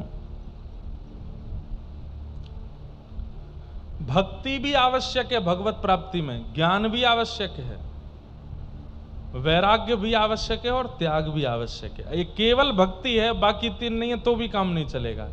केवल ज्ञान है, बाकी 3 नहीं है तो भी काम नहीं चलेगा। केवल वैराग्य है, भक्ति नहीं है तो भी काम नहीं चलेगा। त्याग है और ज्ञान वैराग्य भक्ति नहीं है तो भी काम है। चारों चाहिए, भागवत, भक्ति, ज्ञान, वैराग्य और त्याग। जिसमें त्याग हम लोग अधिकतर करते नहीं। हमारी दीक्षा में 5 संस्कार होते हैं। तो 5 संस्कार में पहले तप्त 2 मुद्राएं, यहां गर्म मुद्राएं दी जाती, शंख चक्र। दूसरा पुंड्र तिलक, तीसरा मंत्र, चौथा नामकरण, नया नाम रखा जाता है, और 5वां याग। 5वां संस्कार ये होता है कि आपको किसी भी एक वस्तु का ठाकुर जी के चरणों में त्याग करना है, तब आपकी दीक्षा पूरी होगी। तो एक बालक अभी नासिक में मिला मुझे बोला महाराज जी साल भर हो जाएंगे जुलाई में मेरी दीक्षा को। मैंने कहा अच्छा, पर मैंने एक वस्तु का त्याग किया था जब दीक्षा हुई थी। मैंने कहा अच्छा, पर वो कभी कभी मेरे साथ हो जाती है, मैं क्या करूं? मैंने कहा नहीं होनी चाहिए। त्यागा क्या था ये बताओ? तो बोला चावल। मैंने कहा वाह बहुत बढ़िया। मैंने कहा कोई त्यागने की वस्तु है? अरे हमने कहा था वो त्यागो जिससे तुम्हारा व्यवहार बिगड़ रहा है, वो त्यागो जिससे तुम्हारे विचार बिगड़ रहे हैं, वो त्यागो जिससे तुम्हारा स्वरूप बिगड़ रहा है संसार में। मैंने कहा ऐसे तो कोई चाय त्याग देगा और कोई क्या कहते हैं, बोले मैंने किसमिस त्याग दी। चलो, अरे कौन सी बड़ी त्याग कर दी भाई, किसमिस छोड़ के कुछ बड़ा थोड़ी किया। चलो मैंने बादाम त्यागे।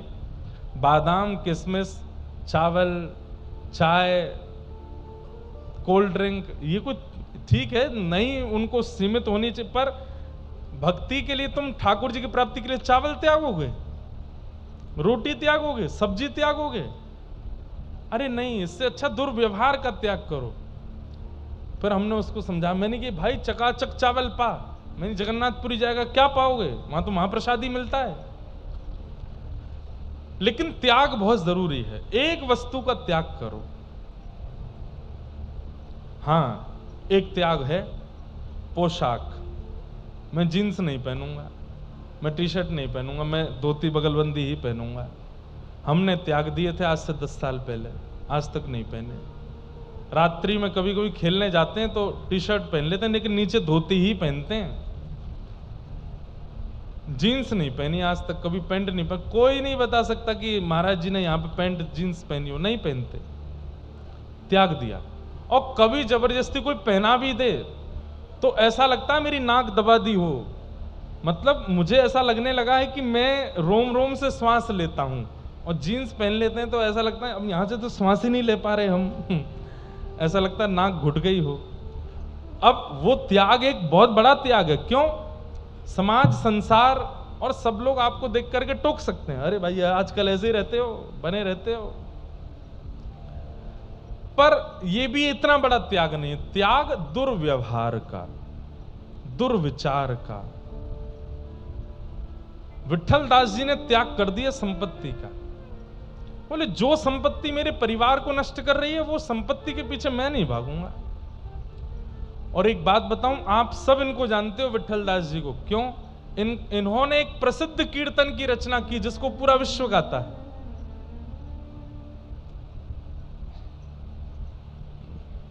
गोविंद बोलो हरि गोपाल बोलो, गोविंद बोलो हरि गोपाल बोलो, गोविंद बोलो हरि गोपाल बोलो, गोविंद बोलो हरि गोपाल बोलो। श्री राधा रमण हरि गोविंद बोलो, राधा रमण हरि गोविंद बोलो, राधा रमण हरि गोविंद बोलो, राधा रमण हरि गोविंद बोलो। हे गोविंद जय जय गोपाल जय जय गोविंद जय जय गोपाल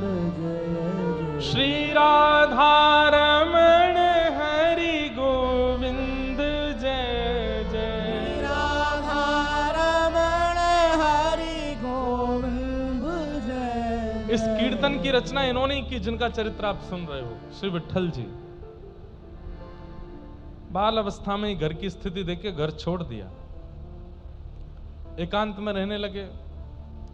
इनके पिताजी के गुजर जाने के बाद तो राजा बोले कि भाई हमारे कुल पुरोहित पधार गए। बोले हाँ, तो उनके पुत्र को आना चाहिए कुल पुरोहित पदवी पर, वो क्यों नहीं आता? बहुत सैनिक भेजे लेकिन नहीं आए। अंत तो गत्वा उन्होंने कह दिया भाई मुझे वो संपत्ति नहीं चाहिए जिससे मेरे घर के ही लोग पधार गए थे। वो संपत्ति सुखदायी कैसे हो सकती है जिससे इतने बड़े विवाद हो जाते हैं? मेरे पास तो हरिनाम संपत्ति है, मैं उसी में ही राजी हूं। राजा ने फिर बहुत प्रार्थना की तो आपने कहा मैं कुल पुरोहित कर्म करने नहीं आऊंगा, दक्षिणा लेने नहीं आऊंगा, सत्संग सुनना हो तो मुझे बुला लो। तो राजा ने इनको बुलाया। कहते हैं कि मंत्री महामंत्री ये लोग बड़े दुष्ट थे। इन लोगों ने, राजा ने तो कह दिया वो आ रहे हैं सत्संग सुनाएंगे, व्यवस्था करना बढ़िया वाली। मंत्री लोगों ने छत पर व्यवस्था कर दी, क्योंकि वे लोग जानते थे कि वो कीर्तन खड़े होकर के करते हैं और जब कीर्तन करते हैं तो खूब तेज नाचते हैं, आंख बंद करके नृत्य करेंगे, छत से गिर जाएंगे। बहुत ख्याति हो रही है आजकल उनकी। जब गए विठलदास जी, छत पर कीर्तन हुआ और यही गोविंद जय जय गोपाल जय जय श्री राधा रमण हरि गोविंद जय जय गाते गाते गाते गाते आप इतनी द्रुत गति से नृत्य किए। अच्छा, जब ये कीर्तन करते तो बाकी लोगों के भी नेत्र बंद हो जाते। नृत्य करते करते अचानक से कीर्तन की ध्वनि आनी बंद हुई। सबने आंख खोल के देखा तो थे ही नहीं, झांक के देखा तो छत से नीचे गिर गए। खून खून हो गया पूरा शरीर।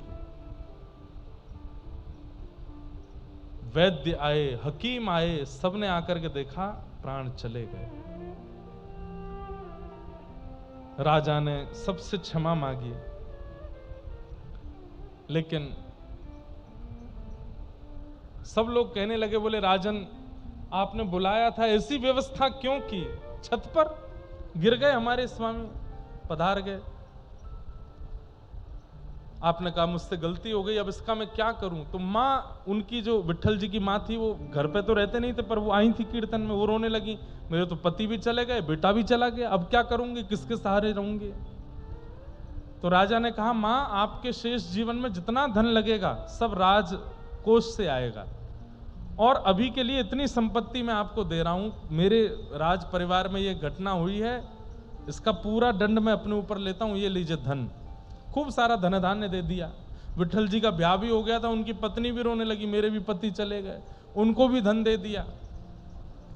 लौट करके जब विठल जी का शव लेकर के आए एक व्यक्ति वहां बैठा था जो विट्ठल जी के संग कीर्तनों में जाता था। उसने कहा, मुझे लगता नहीं है कि इनके प्राण गए हैं। तो सबने कहा, अरे चले गए भाई प्राण, ये तो ऐसे ही बोल रहे हैं, तुम अर्थी लगाओ, वहां पे शमशान में व्यवस्था करो।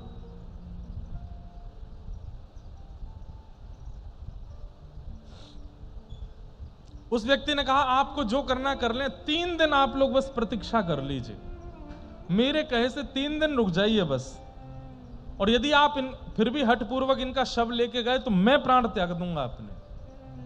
सबने कहा ठीक है। 3 दिन तक उनका शव रखा, गोविंद जय जय, गोपाल जय जय, राधा रमण हरि गो, इसी का कीर्तन करते रहे।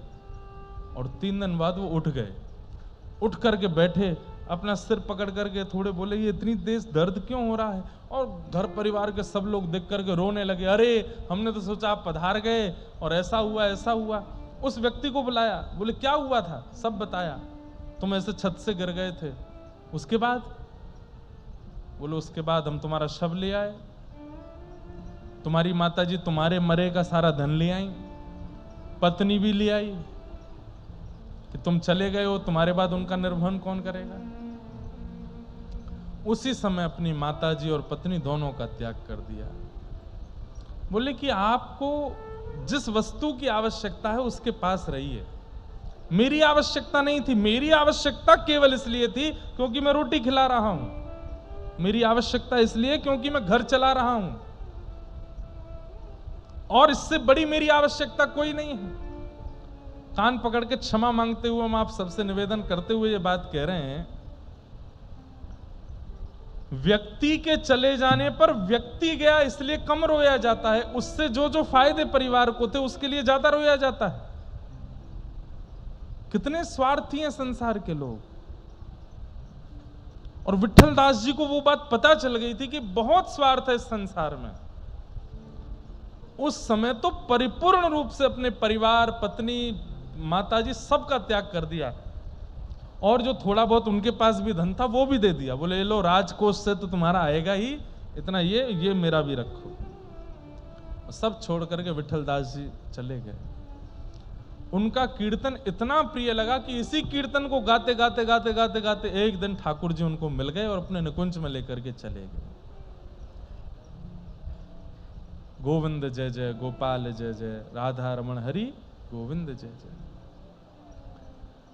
बंधुओं, बुरा नहीं मानिएगा, हम कथाकार हैं, हम भी परिवार में रहते हैं, हम भी गृह गृहस्थी सब चीज का पालन करते हैं, पर किंचित कहीं ना कहीं चित्त को वास्तविकता पता है, सत्य पता है कि इनका क्या संबंध है, ये मेरे साथ क्यों है, ये यहां क्यों है, ये क्यों है, और इन सब का कार्य क्या है, सब कुछ पता है। और सब कुछ पता होकर के निर्वहन कर रहे हैं, बस निभाते हुए चल रहे हैं। यही होना चाहिए एक साधक का जीवन, एक वैष्णव का जीवन, एक भक्त का जीवन। उसको सब सत्य पता होना चाहिए, और पता होते हुए बस उसमें कैसे बोल दूं तो अटपटा लगेगा, नाटक कैसे करना, बस नाटक करके चलो, नाटक करना। ये बात यहां से बाहर अगर कह दूंगा तो कंट्रोवर्शियल हो जाएगा, लेकिन वास्तविकता यही है कि हमको नाटक ही करना है। यहां पर संसार के साथ वही नाटक करते हुए चलना है, वास्तविकता नहीं। वास्तविकता तो केवल ठाकुर जी, केवल श्याम सुंदर, केवल उनके सामने वास्तविक, बाकी सबके सामने नाटकबाज बन जाओ। सत्यम नास्ति तपः शौचम दयादानम न विद्यते, उदर भरिणो जीवा बका बराका कूट भाषिण। नारद जी बोल रहे हैं, मैंने पृथ्वी पर आकर के क्या देखा? बोले सत्य नहीं बोलते लोग, तप नहीं करते, भजन नहीं करते, केवल आडंबर कर रहे हैं भजन के नाम पर, पवित्र नहीं है। शौचम नास्ति, दया नास्ति, लोगों के अंदर दया नहीं है, केवल दिखावा है दया का भी। बंधुओं, सब कुछ आज की डेट में दिखावा बनता जा रहा है। सत्य भी दिखावा बनता जा रहा है, तप भी दिखावा बनता जा रहा है, पवित्रता भी दिखावा बनती जा रही है, दया भी दिखावा बनता जा रहा है, दान भी दिखावा बनता जा रहा है। सब कुछ। और जब से सोशल मीडिया का टाइम आ रहा है, जैसे जैसे अब तो दिखावे की पूछो ही मत, हदें पार हो रही। केवल दिखाना है।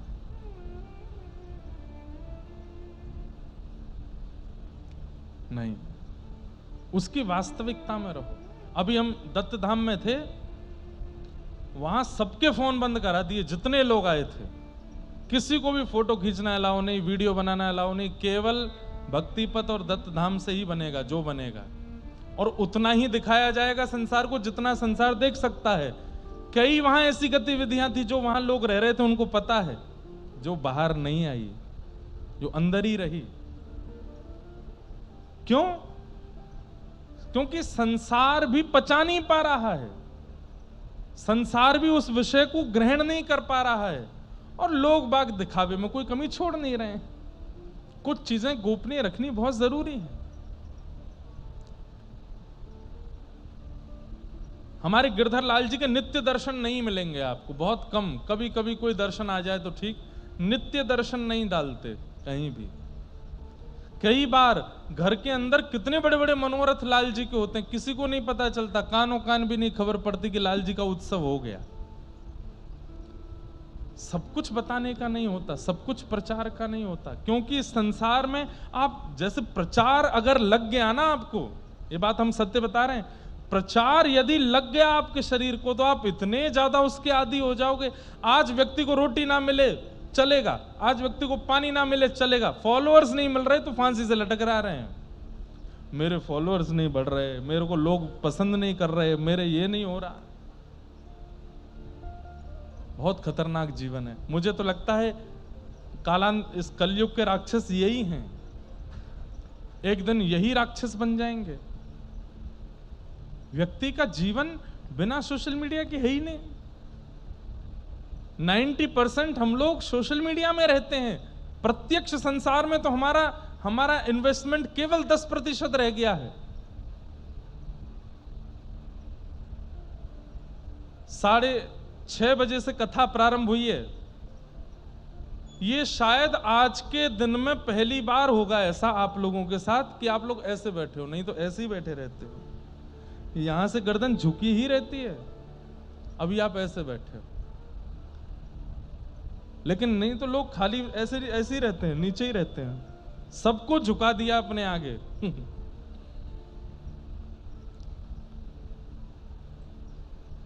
अद्भुत है संसार। सत्यम नास्ति, तपह नास्ति, शौचम नास्ति, दया नास्ति, दानम नास्ति। और केवल किस लिए जरा बोलो, उदर भरिणो जीवा, मेरा पेट भरना चाहिए। बरा कहा कूट भाषिणा, पेट भरने के लिए पढ़ाई कर रहे हैं, पेट भरने के लिए ब्याह कर रहे हैं, पेट भरने के लिए सब भजन पूजन कर रहे हैं, सब कुछ केवल पेट भरने के लिए। हम लोग वास्तविकता में उपासक किसके हैं? लंबोदर इसके उपासक हैं, इसकी उपासना कर रहे हैं। तू खुश रहे, राजी रहे। क्या खाएगा? मोमोज, अभी खिलाते हैं इसी को खिलाते। और भाई उल्लासनगर में तो वैरायटियों की तो पूछो ही मत, ऐसे ऐसे वेरिएशन तो मुझे भी खाने को मिलते हैं यहाँ पर अच्छे तो लगते हैं। हम दो के उपासक हैं, पहले तो ये लूली बाई और दूसरे मोटे राम, इन दो की ही उपासना चल रही है बस।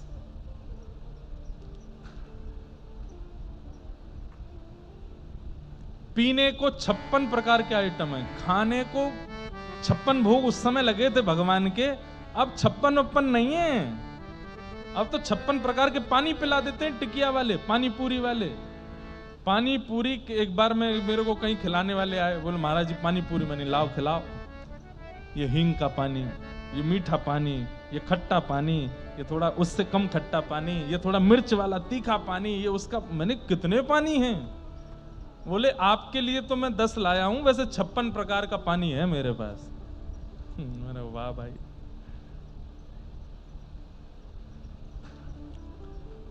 गोस्वामी तुलसीदास जी विनय पत्रिका में एक पद गाते हैं, जो मोहे राम लागते मीठे, जो मोहे राम। देखो हम भी खा लेते हैं, हम भी पानी पूरी पाते हैं, हमें भी कुछ बढ़िया सात्विक बनाया जाए, ठाकुर जी भोग लगे तो पाते हैं, पर उसके पीछे नहीं पड़े रहते कि यही चाहिए, यही खाना है, नहीं तो नहीं चल। दत्त धाम नासिक में अगर प्रसाद आपने पा लिया, 2-3 दिन बाद हमारे कई परिकर के लोग वो प्रसाद ही नहीं पाते थे। क्यों? सात्विक है, बिल्कुल सात्विक, सामान्य प्रसाद।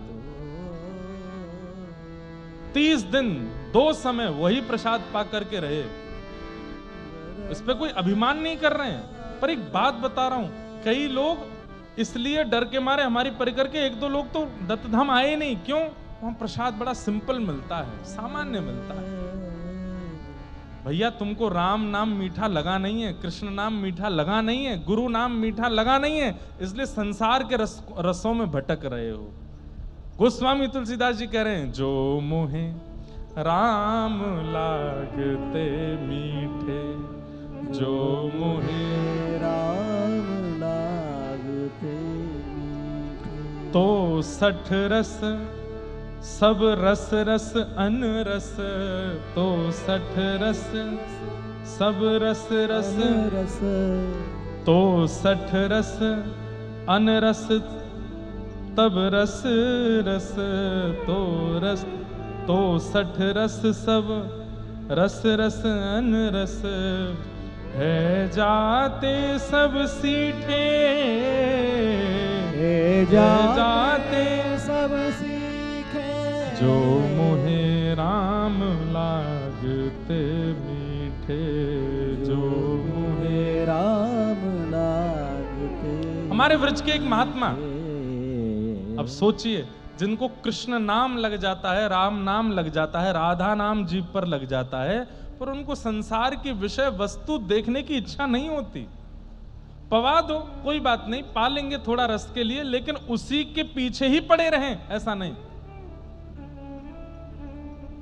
वड़ा पाव के लिए पागल हैं लोग बंबई में,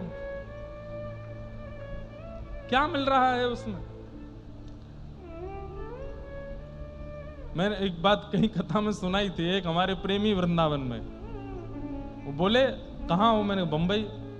बोले सुनो कितने बजे की फ्लाइट है? मैंने कहा इतने बजे की।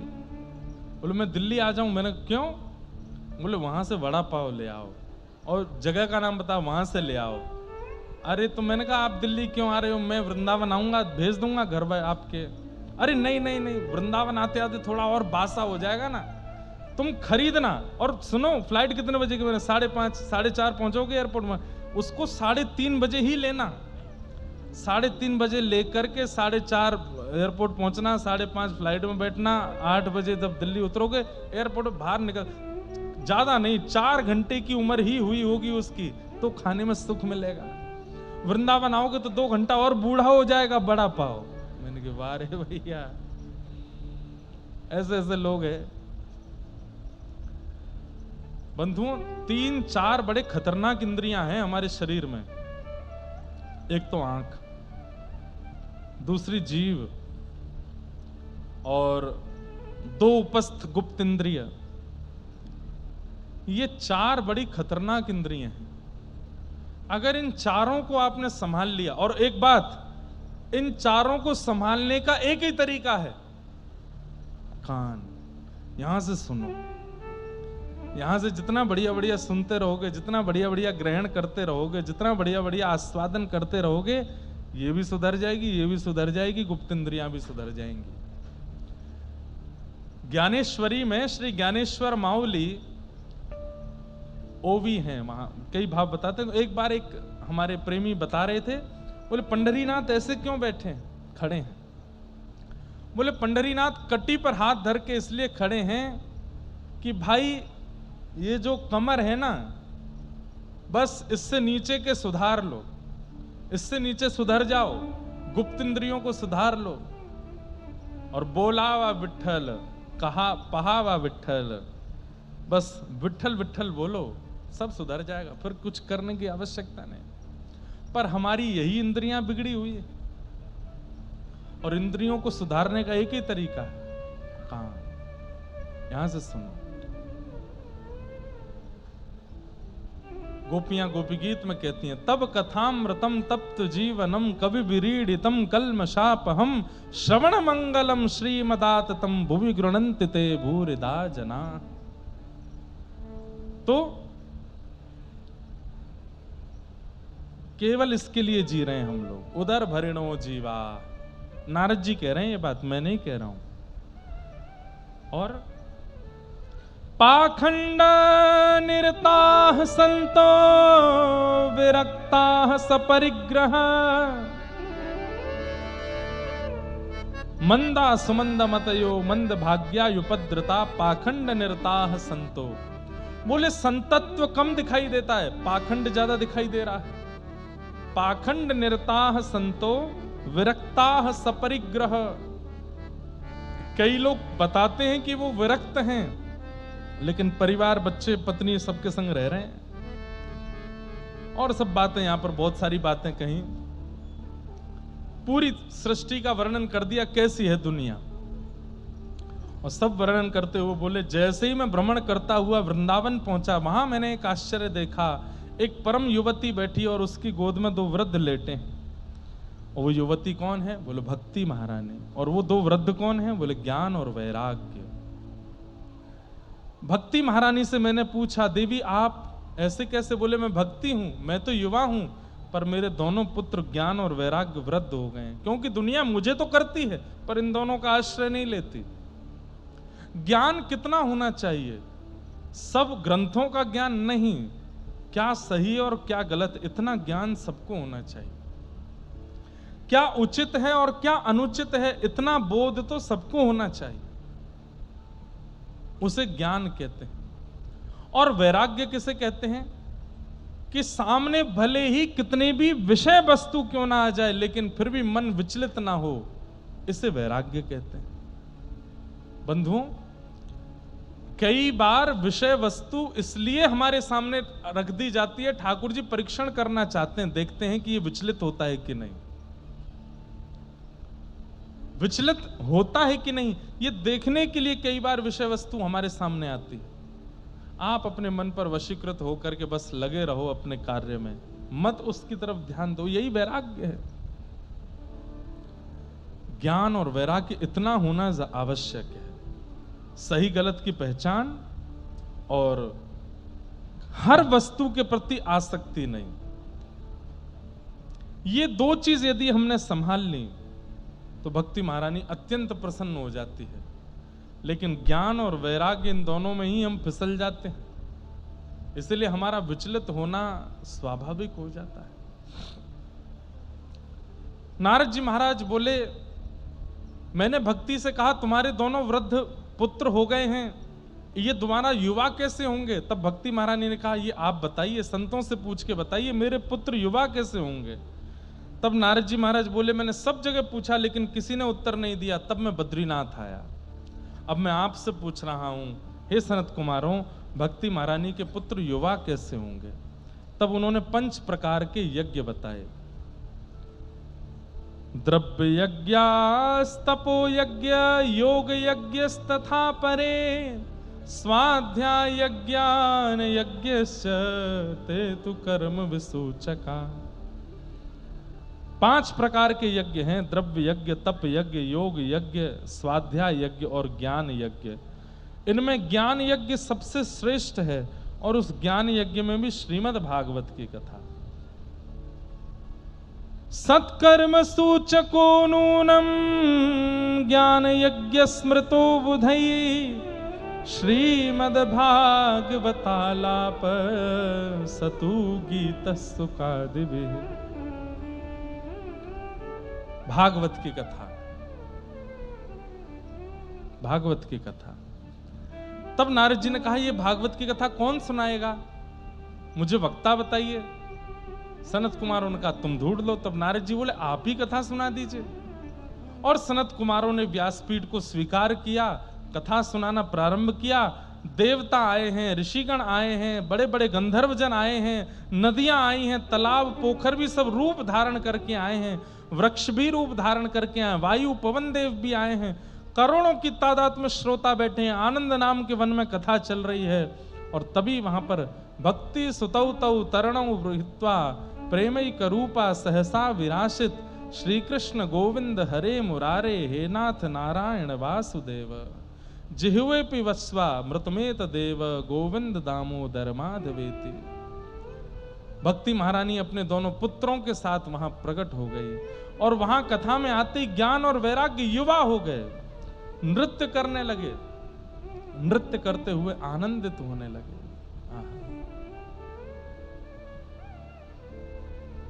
नृत्य करते हुए आनंद हो गए। भक्ति महारानी कहने लगी जय हो जय हो जय हो, बड़ी कृपा भागवत जी की, जो इस कथा सत्संग में आकर के मेरे दोनों पुत्र युवा हो गए हैं। जहां केवल आते ही मेरे पुत्रों पर ऐसा असर हो गया, उस कथा को श्रवण करने से क्या लाभ होगा ये तो बाद में पता चलेगा, बस उपस्थित होने मात्र से ज्ञान वैराग्य युवा हो गए। अब मैं कहां बैठूं इस कथा में, कृपा करके मुझे बताओ। तब नारद जी ने कहा हे भक्ति महारानी, आपके लिए एक सबसे श्रेष्ठ स्थान है। बोले क्या? कि भक्तेषु गोविंद स्वरूप कर्त्री प्रेमैक धर्त्री भवरोग हंत्री सात्वां चतिष्ठ स्वसुधैर्य संशया निरंतरम वैष्णव मानसानी। हे भक्ति महारानी, आप जितने भी वैष्णव श्रोता बैठे हैं इन सबके चित्त में जाकर के विराजमान हो जाओ। क्यों? आपके चित्त में विराजने से क्या होगा?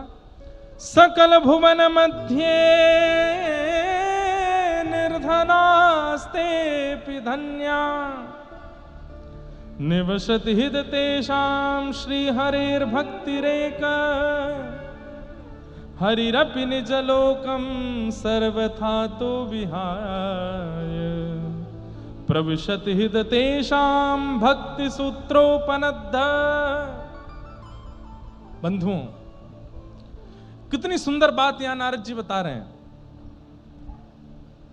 कि भगवान का सूत्र जो है वो लक्ष्मी से बंधा है। गठ जोड़ा बोलो, जैसे विवाह होते समय वर और वधू का गठ जोड़ा हो जाता है, तो ठाकुर जी का गठ जोड़ा हो रखा है लक्ष्मी जी से। लेकिन अधिकतर कैसे चलते हैं? ठाकुर जी आगे आगे चलते हैं, लक्ष्मी पीछे पीछे चलती है, और लक्ष्मी के पीछे पूरा ब्रह्मांड चलता है। मैं भी लक्ष्मी के पीछे, आप भी लक्ष्मी के पीछे, संसार का हर व्यक्ति लक्ष्मी के पीछे ही चल रहा है, सबको लक्ष्मी चाहिए। तो लक्ष्मी के पीछे चलने वालों को ठाकुर जी का दर्शन नहीं हो पाता। क्यों? क्योंकि लक्ष्मी के आगे ठाकुर जी चलते हैं। हाँ, लक्ष्मी किसी को कृपा कर दे तो पकड़ करके यदि अपने आगे कर दे, तो लक्ष्मी अगर अपने आगे किसी व्यक्ति को कर दे तो ठाकुर जी का दर्शन हो सकता है। लेकिन यहां पर नारद जी महाराज एक और बढ़िया सूत्र बता रहे हैं। बोले ठाकुर जी के एक गठ जोड़ा नहीं है, दो हैं। बोले एक लक्ष्मी के साथ है और एक भक्ति के साथ है। लेकिन यहां पर कैसे चलते हैं? बोले सबसे पीछे लक्ष्मी, लक्ष्मी के आगे ठाकुर जी और ठाकुर जी के आगे भक्ति। अब देखो क्या कह रहे हैं। बोले व्यक्ति लक्ष्मी के पीछे भागेगा, लक्ष्मी कृपा करके अगर चाहेगी तो अपने आगे ले लेगी, तो ठाकुर जी के पीछे हम हो जाएंगे। लेकिन यदि हम भक्ति के पीछे चलने लग जाएं तो भक्ति क्या करती है? भक्ति उस बालक को पकड़ करके अपने आगे रखती है। तो फिर स्थिति क्या हो जाती है? बोले सबसे आगे भक्त, भक्त के पीछे भक्ति, भक्ति के पीछे भगवान, भगवान के पीछे लक्ष्मी। अनुब्रजाम में हम नित्यम पूये ये तन्य रेणु विह। सीधी बात धीमे से बोल दूं, हमें ठाकुर जी के पीछे नहीं चलना है, ऐसा भजन करना है कि ठाकुर जी हमारे पीछे पीछे चले। हरि पाछे पाछे फिरे, हरि संग संग लगे रहें। मीराबाई का एक पद है, ओ माई मेरे श्याम लग्यो संग डोले, माई मेरे श्याम लग्यो संग डोले। अरे श्याम लग्यो संग, श्याम लग्यो संग, श्याम लग्यो संग, श्याम लग्यो संग, श्याम लग्यो संग डोले, माई मेरे श्याम लग्यो संग। अच्छा, एक उदाहरण दूं, ध्यान से सुनिएगा। हम घर पे किसी काम करने वाले को रख दें, रोटी बनाने वाले हों, झाड़ू पोंछा करने वाले हों।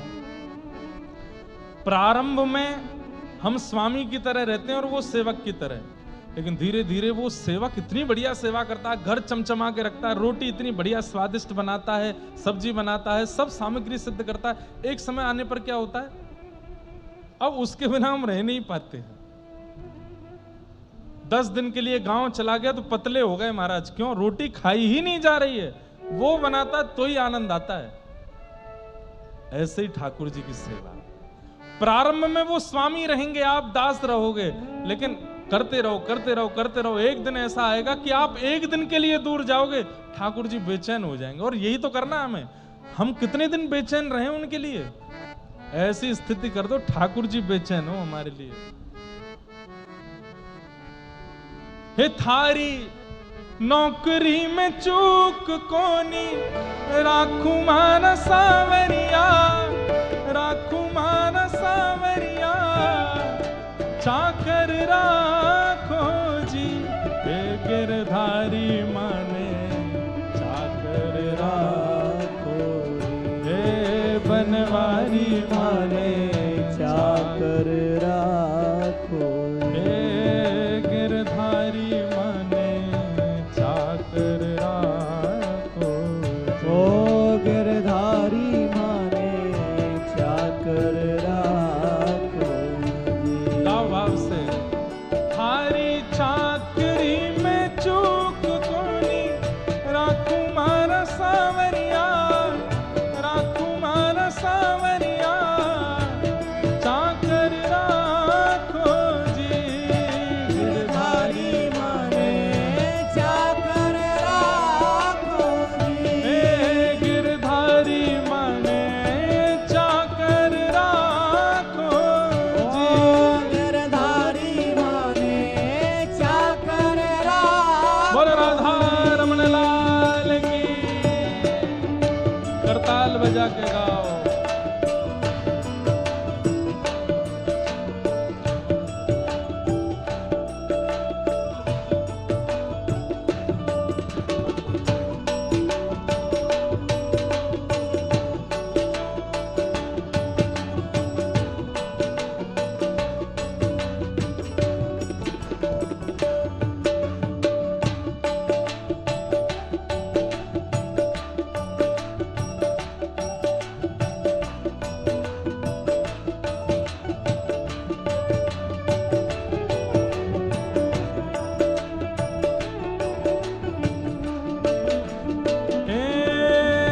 चाकरी में दर्शन पाऊं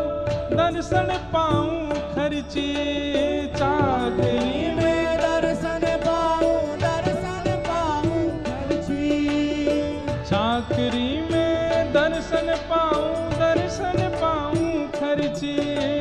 चाकरी में दर्शन पाऊं खर्ची। हे भाव भगत जागीरी पाऊं तीनों बाता सरसी।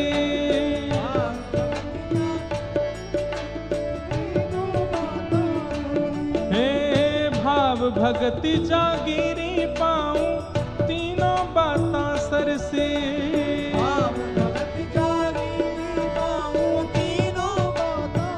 हे थारी नौकरी में चूक कोनी, राखू मारा सावरिया, राखू मारा सावरिया, चाकर राखो जी।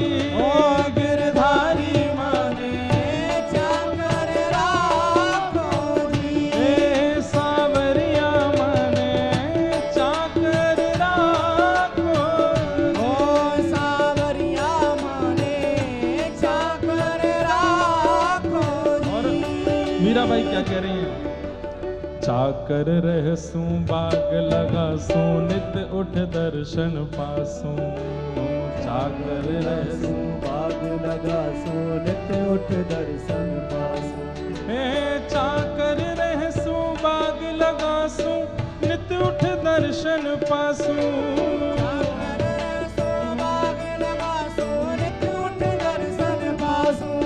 हे वृंदावन री कुंज गलिन में हरि की लीला गासूं।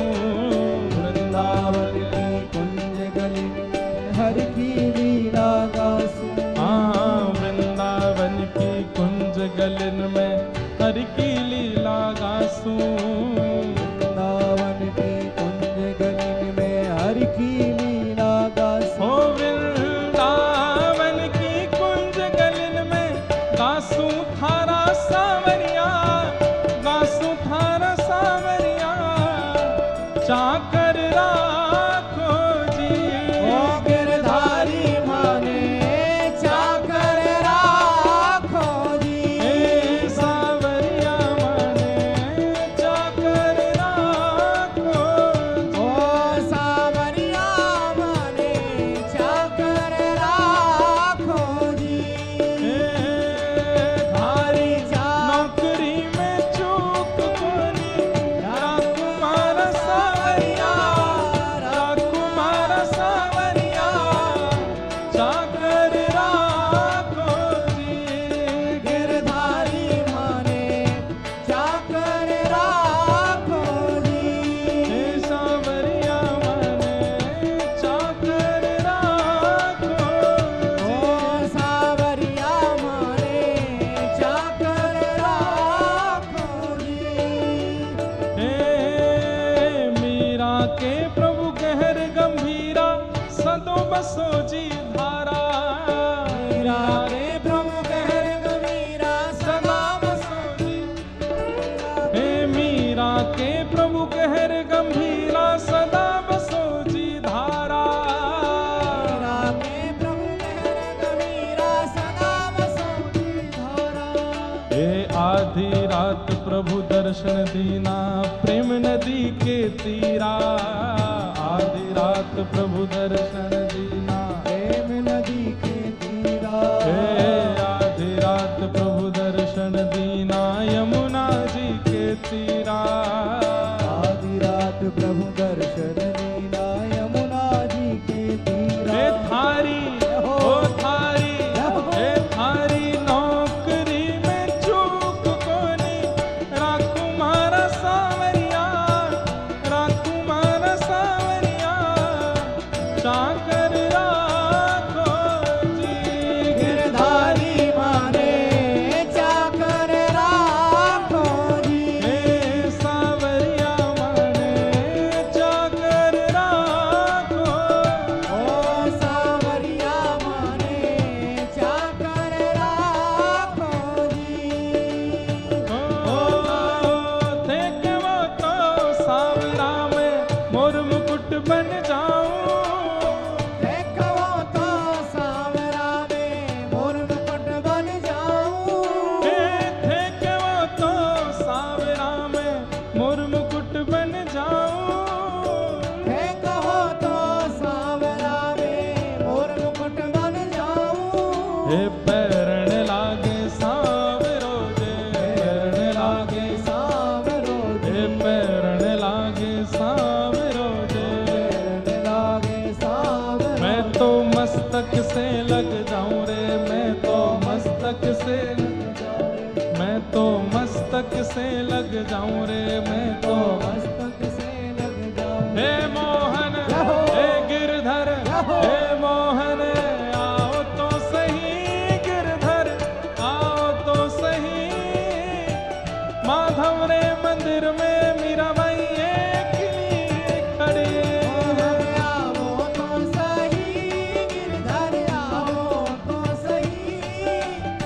माधव रे मंदिर में मीराबाई अकेली खड़ी। हे मोहन आओ तो सही गिरधर, आओ तो सही। माधव रे मंदिर में मीराबाई अकेली खड़ी। ओ मोहन आवो तो सही गिरधर आवो तो सही।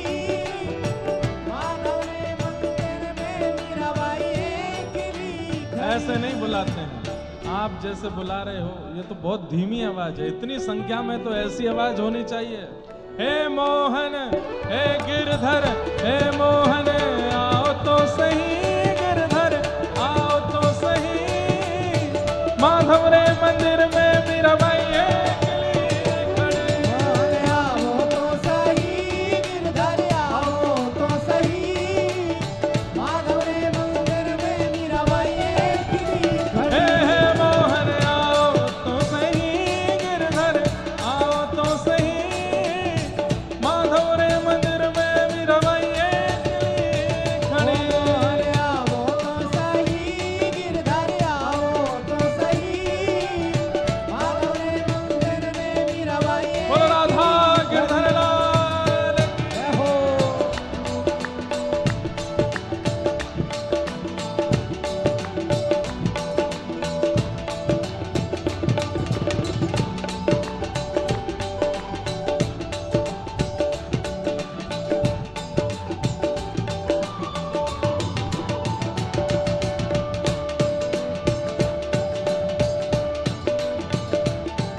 पैरण लागे सावरो रे लागे सावरो हाँ पैरण लागे सावरो रे लागे सावरो मैं तो हिवड़ा से लग जाऊं रे मैं तो हिवड़ा से लग जाऊं रे ओ मैं तो हिवड़ा से लग जाऊं रे तो हिवड़ा से लग जाऊं हे मोहन हो अरे पहलो दिना है आज ही नहीं दिखाओ कि हाँ उल्लासनगर वाले उल्लास में हैं भुजा उठा के हे मोहन हे गिरधर हे मोहन आओ तो सही गिरधर आओ तो सही माधव रे मंदिर में मीराबाई खड़ी आओ तो सही गिरधर आओ तो सही माधव रे मंदिर में मीराबाई हे मोहन आओ तो सही गिरधर आओ तो सही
सो बन जाएंगे, जिधर भेज दोगे उधर चले जाएंगे, बस आपके कहने की देर है।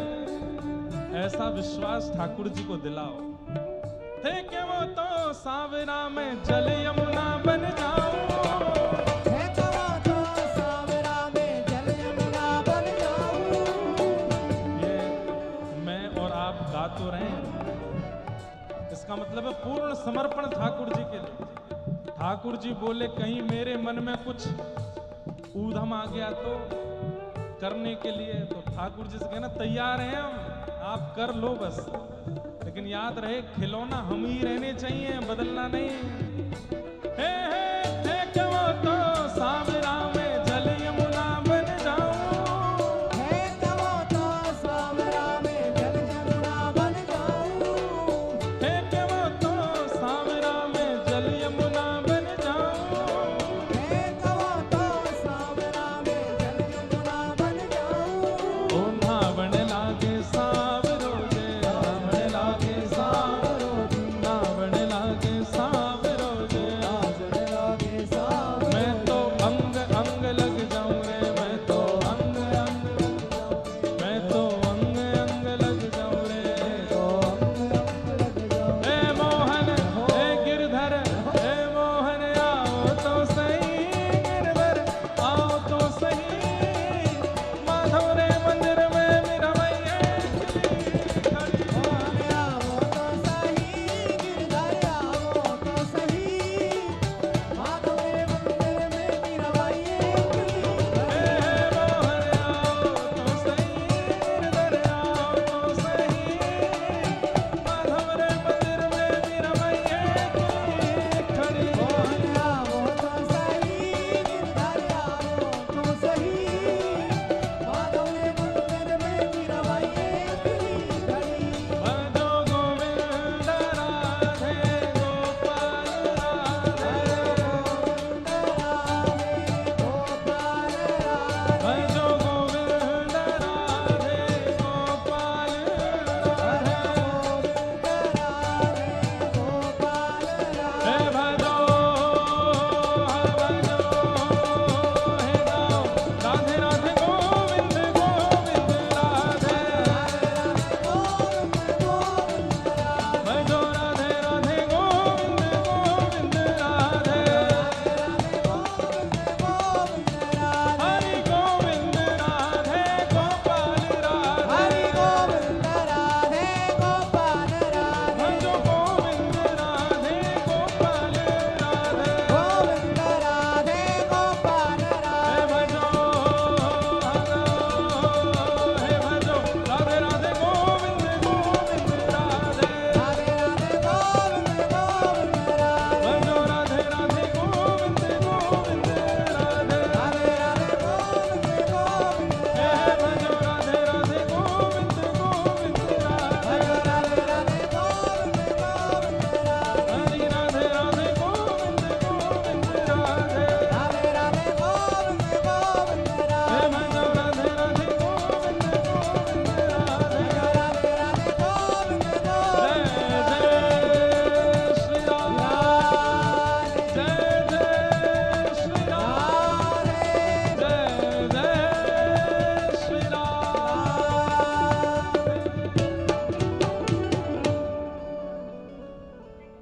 हे मोहन आओ तो सही, गिरधर आओ तो सही, माधव रे मंदिर में मीराबाई अकेली खड़ी। मोहन आवो तो सही, गिरधर आवो तो सही, माधव रे मंदिर में मीराबाई खड़ी। होठे कहो तो सांवरा में पग पायल बन जाऊं, थे कहो तो सांवरा में पग पायल बन जाऊं, अरे नाचन लागे सांवरो जे, नाचन लागे सावरो जी, अरे नाचन लागे सांवरो जे, लागे सावरो। ओ मैं तो चरना से लग जाऊं रे, मैं तो चरना से, लग जाओ रे, मैं तो चरना से लग जाऊं रे।